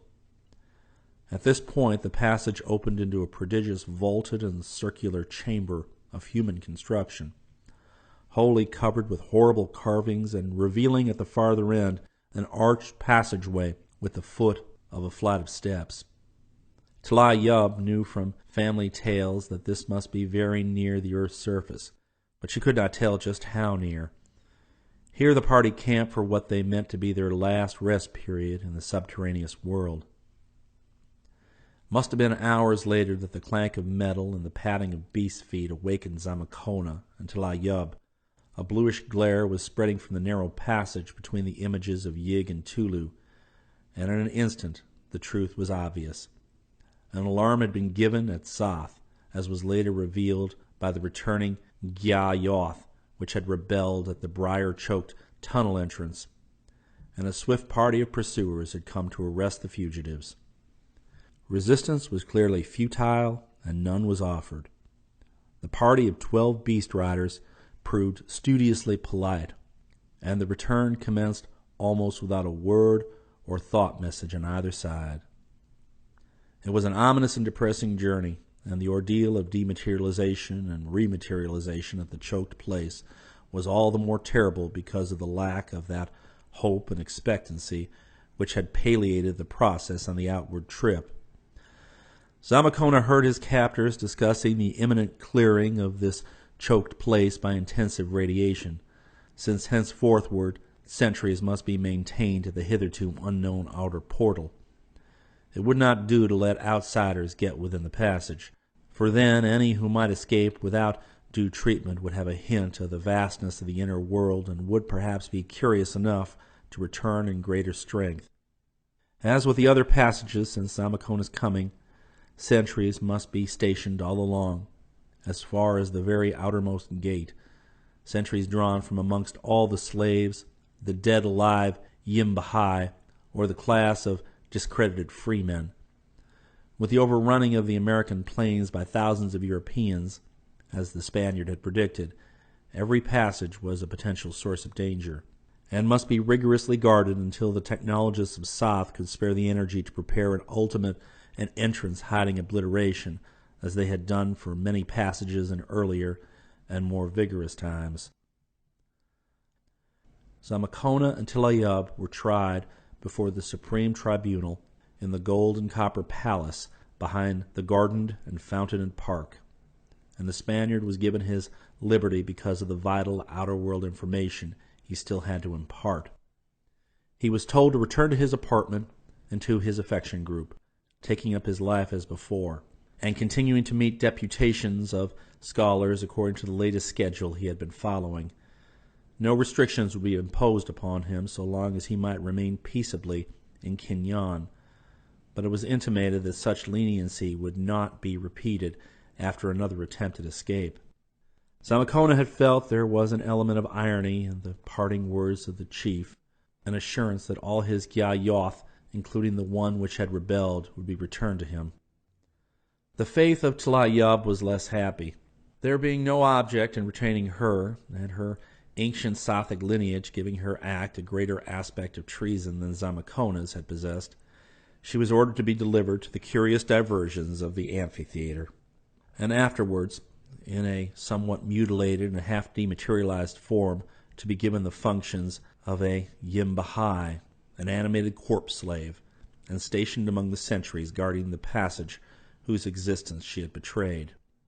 Zamacona soon heard, not without many pangs of regret, that he could scarcely have anticipated that poor Tlaib had emerged from the arena in a headless and otherwise incomplete state, and had been set as an outermost guard upon the mound in which the passage had been found to terminate.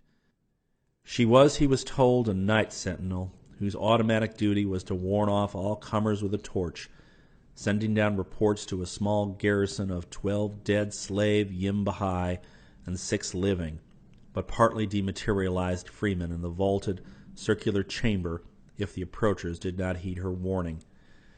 She worked, he was told, in conjunction with a day sentinel, a living freeman who chose this post in preference to other forms of discipline for other offenses against the state.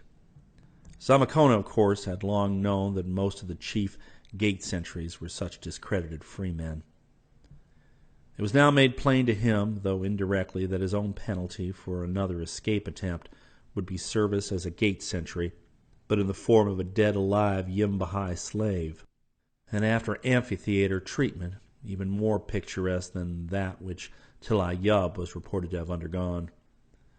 It was intimated that he, or parts of him, would be reanimated to guard some inner section of the passage, within sight of others where his abridged person might serve as a permanent symbol of the rewards of treason. But his informants always added it was, of course, inconceivable that he would ever court such a fate. So long as he remained peaceably in Kinyan, he would continue to be a free, privileged, and respected personage. Yet in the end, Pamphilo de Zamacona did court the fate so direfully hinted to him. True, he did not really expect to encounter it, but the nervous latter part of his manuscript makes it clear he was prepared to face this possibility. What gave him a final hope of A scatheless escape from Kinyan was his growing mastery of the art of dematerialization.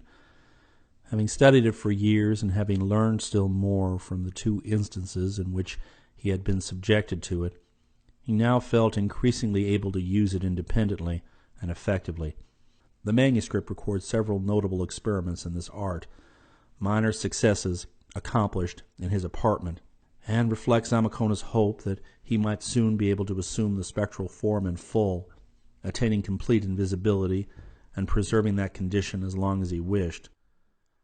Once he reached this stage, he argued, the outward way lay open to him.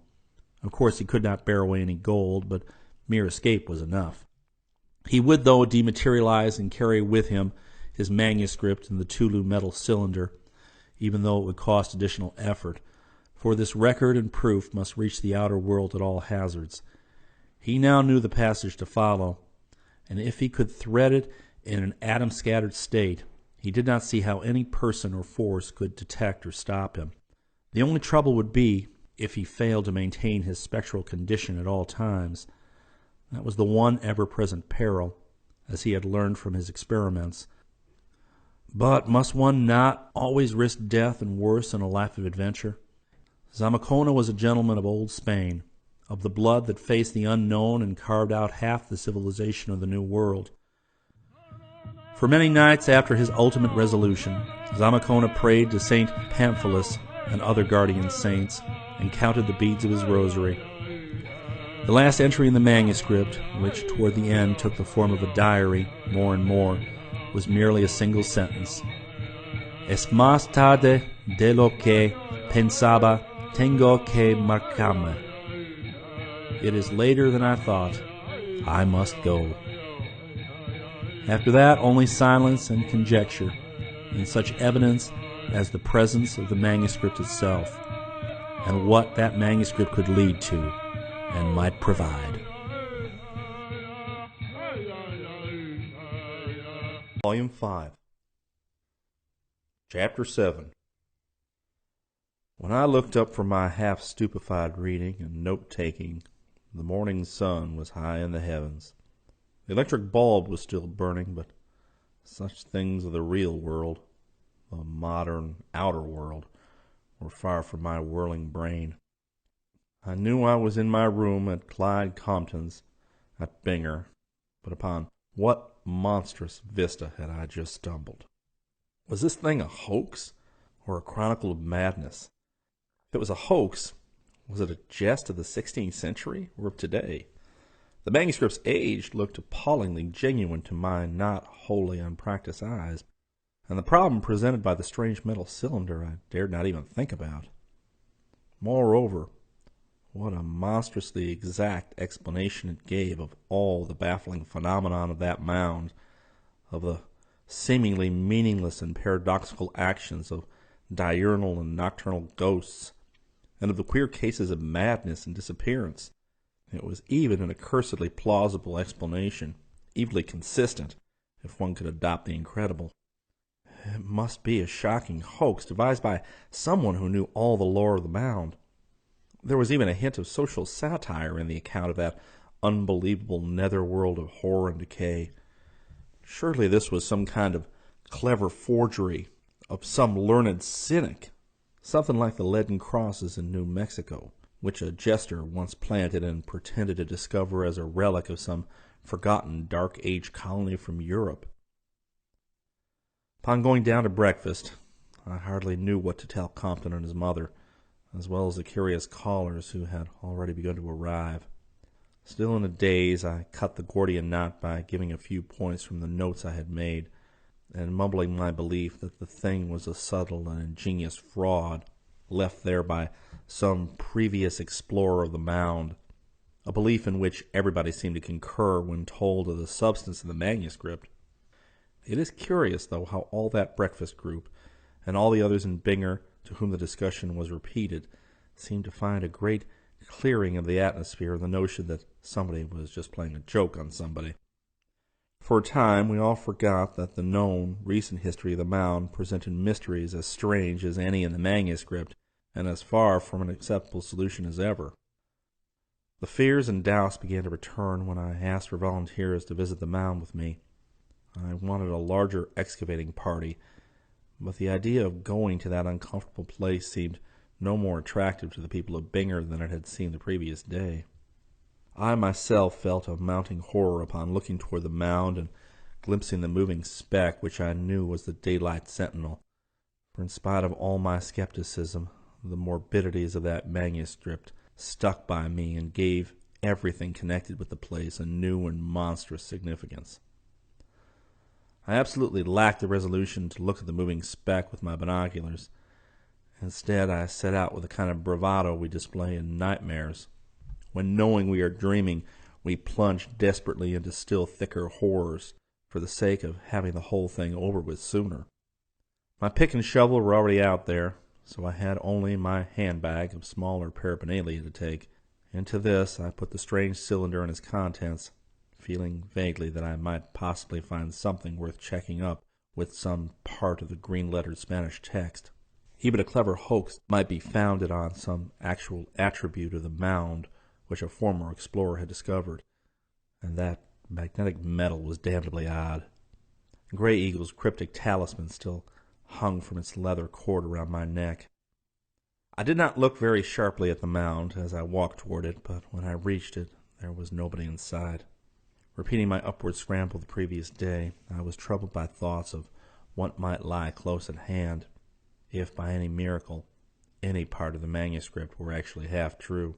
In such a case, I could not help reflecting the hypothetical Spaniard, Zamacona, must have barely reached the outer world when overtaken by some disaster, perhaps an involuntary rematerialization. He would naturally in that event have been seized by whichever sentry happened to be on duty at the time, either the discredited freeman or, as a matter of supreme irony, the very Tlaayub who had planned and aided his first attempt at escape. And in the ensuing struggle, the cylinder with the manuscript might well have been dropped on the mound's summit, to be neglected and gradually buried for nearly 4 centuries. But, I added, as I climbed over the crest, one must not think of extravagant things like that. Still, if there were anything in that tale, it must have been a monstrous fate to which Zamacona had been dragged back.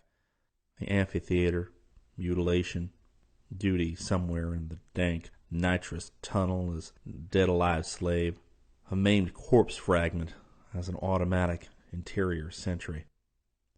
It was a very real shock which chased this morbid speculation from my head. For upon glancing around the elliptical summit, I saw at once that my pick and shovel had been stolen. This was a highly provoking and disconcerting development, baffling too in the view of the seeming reluctance of all the Binger folk to visit the mound. Was this reluctance a pretended thing? And had the jokers of the village been chuckling over my coming discomfiture as they solemnly saw me off 10 minutes before?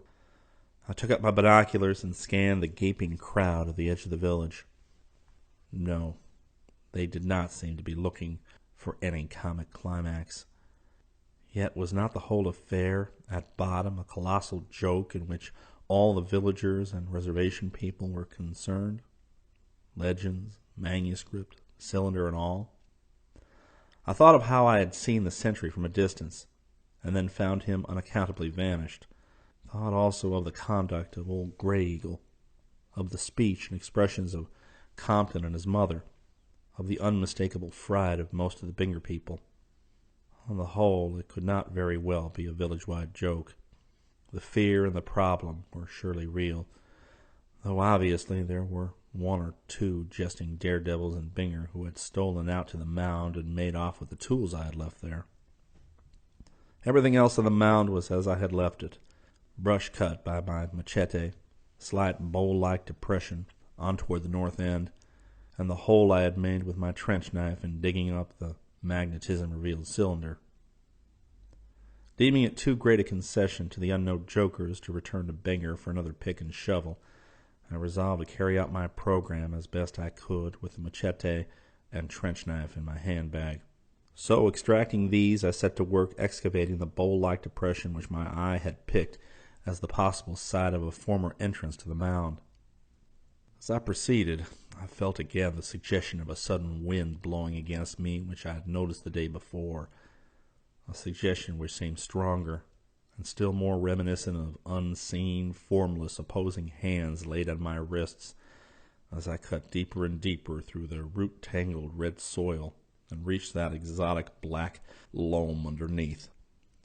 The talisman around my neck appeared to twitch oddly in the breeze, not in any one direction, as when attracted by the buried cylinder, but vaguely and diffusely, in a manner wholly unaccountable.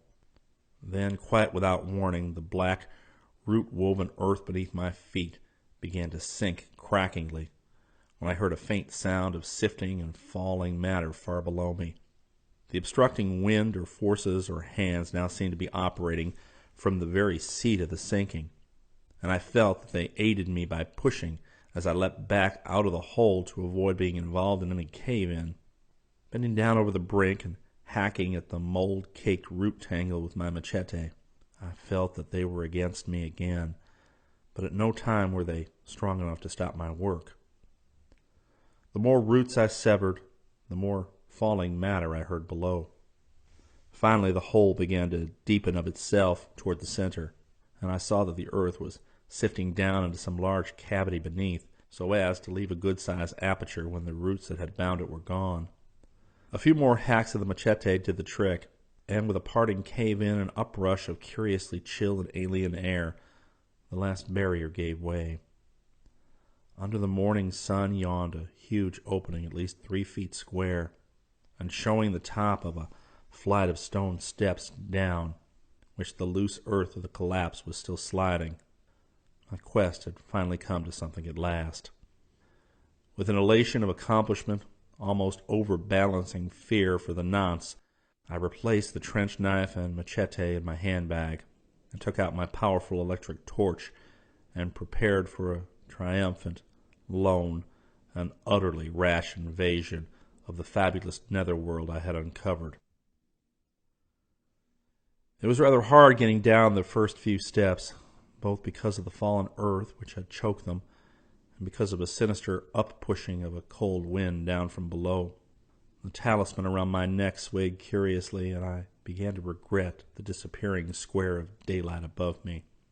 The electric torch showed dank, water-stained, and salt-encrusted walls, fashioned of huge basalt blocks, and now and then I descried some trace of carving beneath the nitrous deposits. I gripped my handbag more tightly, and was glad of the comforting weight of the sheriff's heavy revolver in my right-hand coat pocket. After a time the passage began to wind this way and that, and the staircase became free from obstructions. Carvings on the walls were now definitely traceable, and I shuddered when I saw how clearly the grotesque figures resembled the monstrous bas-reliefs on the cylinder I had found. Winds and forces continued to blow malevolently against me, and at 1 or 2 bends I half fancied the torch gave glimpses of thin, transparent shapes, not unlike the sentinel on the mound as my binoculars had showed him. When I reached this stage of visual chaos, I stopped for a moment to get a grip on myself. It would not do to let my nerves get the better of me at the very outset of what would surely be a trying experience, and the most important archaeological feat of my career. But I wished I had not stopped at just that place, for the act fixed my attention on something profoundly disturbing. It was only a small object lying close to the wall on one of the steps below me, but that object was such as to put my reason to a severe test and bring up a line of the most alarming speculations. That the opening above me had been closed against all material forms for generations was utterly obvious from the growth of the shrub roots and the accumulation of drifting soil. Yet the object before me was most distinctly not many generations old, for it was an electric torch, much like the one I now carried, warped and encrusted in the tomb-like dampness, but nonetheless perfectly unmistakable. I descended a few steps and picked it up, wiping off the evil deposits on my rough coat. One of the nickel bands bore an engraved name and address, and I recognized it with a start the moment I made it out. It read, Jas. C. Williams, 17 Trowbridge Street, Cambridge, Mass. and I knew that it had belonged to one of the two daring college instructors who had disappeared on June 28, 1915, only 13 years ago, and yet I had just broken through the sod of centuries. How had the thing got there? Another entrance, or was there something after all in this mad idea of dematerialization and rematerialization? Doubt and horror grew upon me as I wound still farther down the seemingly endless staircase. Would this thing never stop? The carvings grew more and more distinct, and assumed a narrative pictorial quality which brought me close to panic as I recognized many unmistakable correspondences with the history of Kinyan as sketched in the manuscript, now resting in my handbag. For the first time I began seriously to question the wisdom of my descent, and to wonder whether I had not better return to the upper air before I came upon something which never let me return as a sane man. But I did not hesitate for long, for as a Virginian I felt the blood of ancestral fighters and gentlemen adventurers pounding a protest against retreat from any peril known or unknown. My descent became swifter rather than slower, and I avoided studying the terrible bas-reliefs and intaglios that had unnerved me. All at once I saw an arched opening ahead and realized that the prodigious staircase had ended at last. But with that realization came horror and mounting magnitude, for before me there yawned a vast, vaulted crypt of all too familiar outline, a great circular space answering in every least particular to the carving-lined chamber that was described in the Zamacona manuscript. It was indeed the place. There could be no mistake. And if any room for doubt remained, that room was abolished by what I saw directly across the great vault. It was a second arched opening, commencing a long, narrow passage, and having at its mouth two huge, opposite niches, bearing loathsome and titanic images of shockingly familiar pattern. There in the dark, unclean Yig and hideous Tulu squatted eternally, glaring at each other across the passage as they had glared since the earliest youth of the human world. From this point onward I ask no credence for what I tell, for what I think I saw. It is too utterly unnatural, too utterly monstrous and incredible to be any part of sane human experience or objective reality. My torch, though casting a powerful beam ahead, naturally could not furnish any general illumination for such a cyclopean crypt, so I now began moving it about to explore the giant walls little by little.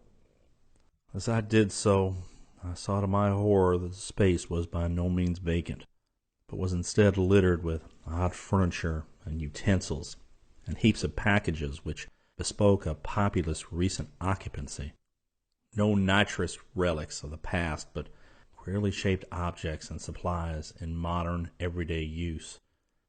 As my torch rested on each article or group of articles, however, the distinctness of the outlines soon began to grow blurred, until in the end I could scarcely tell whether the things belonged to the realm of matter or to the realm of the spirit. All this while the adverse winds blew against me with increasing fury, and the unseen hands plucked malevolently at me and snatched at the strange magnetic talisman I wore. Wild conceits surged through my mind. I thought of the manuscript and what it said about the garrison stationed in this place. 12 dead slave Imbahai and 6 living but partly dematerialized freemen. That was in 1545, 383 years ago. What since then? Zamacona had predicted change, subtle disintegration, more dematerialization, weaker and weaker. Was it Grey Eagle's talisman that held them at bay, their sacred Tulu metal? And were they feebly trying to pluck it off so that they might do to me what they had done to those who had come before? It occurred to me with shuddering force that I was building my speculations out of a full belief in the Zamacona manuscript. This must not be. I had to get a grip on myself. But, curse it, every time I tried to get a grip, I saw some fresh sight to shatter my poise still further. This time, just as my willpower was driving the half-seen paraphernalia into obscurity, my glance and torch beam had to light on two things of very different nature. Two things of the eminently real and sane world. Yet they did more to unseat my shaky reason than anything I had seen before, because I knew what they were, and knew how profoundly, in the course of nature, they ought not to be there. They were my own missing pick and shovel, side by side and leaning neatly against the blasphemously carved wall of that hellish crypt. God in heaven! And I had babbled to myself about daring jokers from Binger. That was the last straw. After that, the cursed hypnotism of the manuscript got to me, and I actually saw the half-transparent shapes of the things that were pushing and plucking those leprous Pelagian things with something of humanity still clinging to them. The complete forms and the forms that were morbidly and perversely incomplete. All these and hideous other entities, including the four-footed blasphemies with ape-like face and projecting horn, and not a sound so far in all that nitrous hell of inner earth. Then there was a sound, a flopping, a padding, a dull, advancing sound which heralded beyond question a being as structurally material as the pickaxe and the shovel. Something wholly unlike the shadow shapes that ring me in, yet equally remote from any sort of life as life is understood on Earth's wholesome surface. My shattered brain tried to prepare me for what was coming, but could not frame any adequate image. I could only say over and over again to myself, "It is of the abyss, but it is not dematerialized." The padding grew more distinct, and from the mechanical cast of the tread I knew it was a dead thing that stalked in the darkness. Then, oh God, I saw it in the full beam of my torch, saw it framed like a sentinel in the narrow passage between the nightmare idols of the serpent Yig and the octopus Tulu.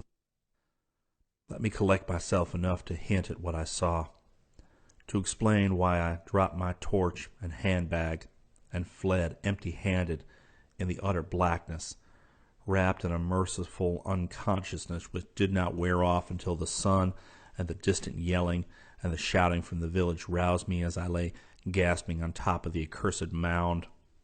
I do not yet know what guided me again to the earth's surface.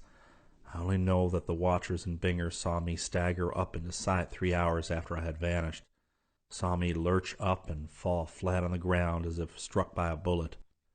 None of them dared to come out and help me, but they knew I must be in a bad state, so they tried to rouse me as best they could by yelling in chorus and firing off revolvers.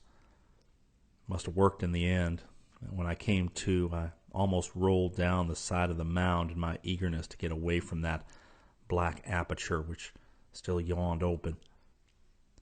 My torch and tools and the handbag with the manuscript were all down there, but it is easy to see why neither I nor anyone else ever went after them. When I staggered across the plain into the village, I dared not tell what I had seen. I only muttered vague things about carvings and statues and snakes and shaken nerves, and I did not faint again until somebody mentioned that the ghost sentinel had reappeared about the time I had staggered halfway back to town. I left Binger that evening, and I have never been there since, though they tell me the ghosts still appear on the mound as usual. But I have resolved to hint here at last what I dared not hint to the people of Binger on that terrible August afternoon. I don't know yet just how I can go about it, and if in the end you think my reticence strange, just remember to imagine such a horror is one thing, but to see it is another entirely. I saw it. I think you'll recall my citing earlier in this tale the case of a bright young man named Heaton, who went out to the Mound one day in 1891 and came back at night as the village idiot, babbling for 8 years about horrors and then dying in an epileptic fit. What he used to keep moaning was, "That white man, oh my God, what they did to him." Well, I saw the same thing that poor Heaton saw, and I saw it after reading the manuscript, so I know more of its history than he did. That makes it worse, for I know all that it implies, all that must be still brooding and festering and waiting down there. I told you it had padded mechanically toward me out of the narrow passage, and had stood sentry-like at the entrance, between the frightful idola of Yig and Tulu. That was very natural and inevitable, because the thing was a sentry. It had been made a sentry, and it was quite dead, besides lacking head, arms, lower legs, and other customary parts of a human being. Yes, it had been a very human being once, and what is more, it had been white, very obviously, if that manuscript was as true as I think it was. This being had been used for the diversions of the amphitheater before its life had become wholly extinct and supplanted by automatic impulses controlled from outside. On its white and only slightly hairy chest, some letters had been gashed or branded. I had not stopped to investigate, but had merely noted that they were in an awkward and fumbling Spanish. An awkward Spanish, implying a kind of ironic use of the language by an alien inscriber, familiar neither with the idiom nor the Roman letters used to record it. The inscription had read, "Secuestrado a la voluntad de Quinyan en el cuerpo decapitado de Tlayob." Seized by the will of Quinyan in the headless body of Tlayob. The end.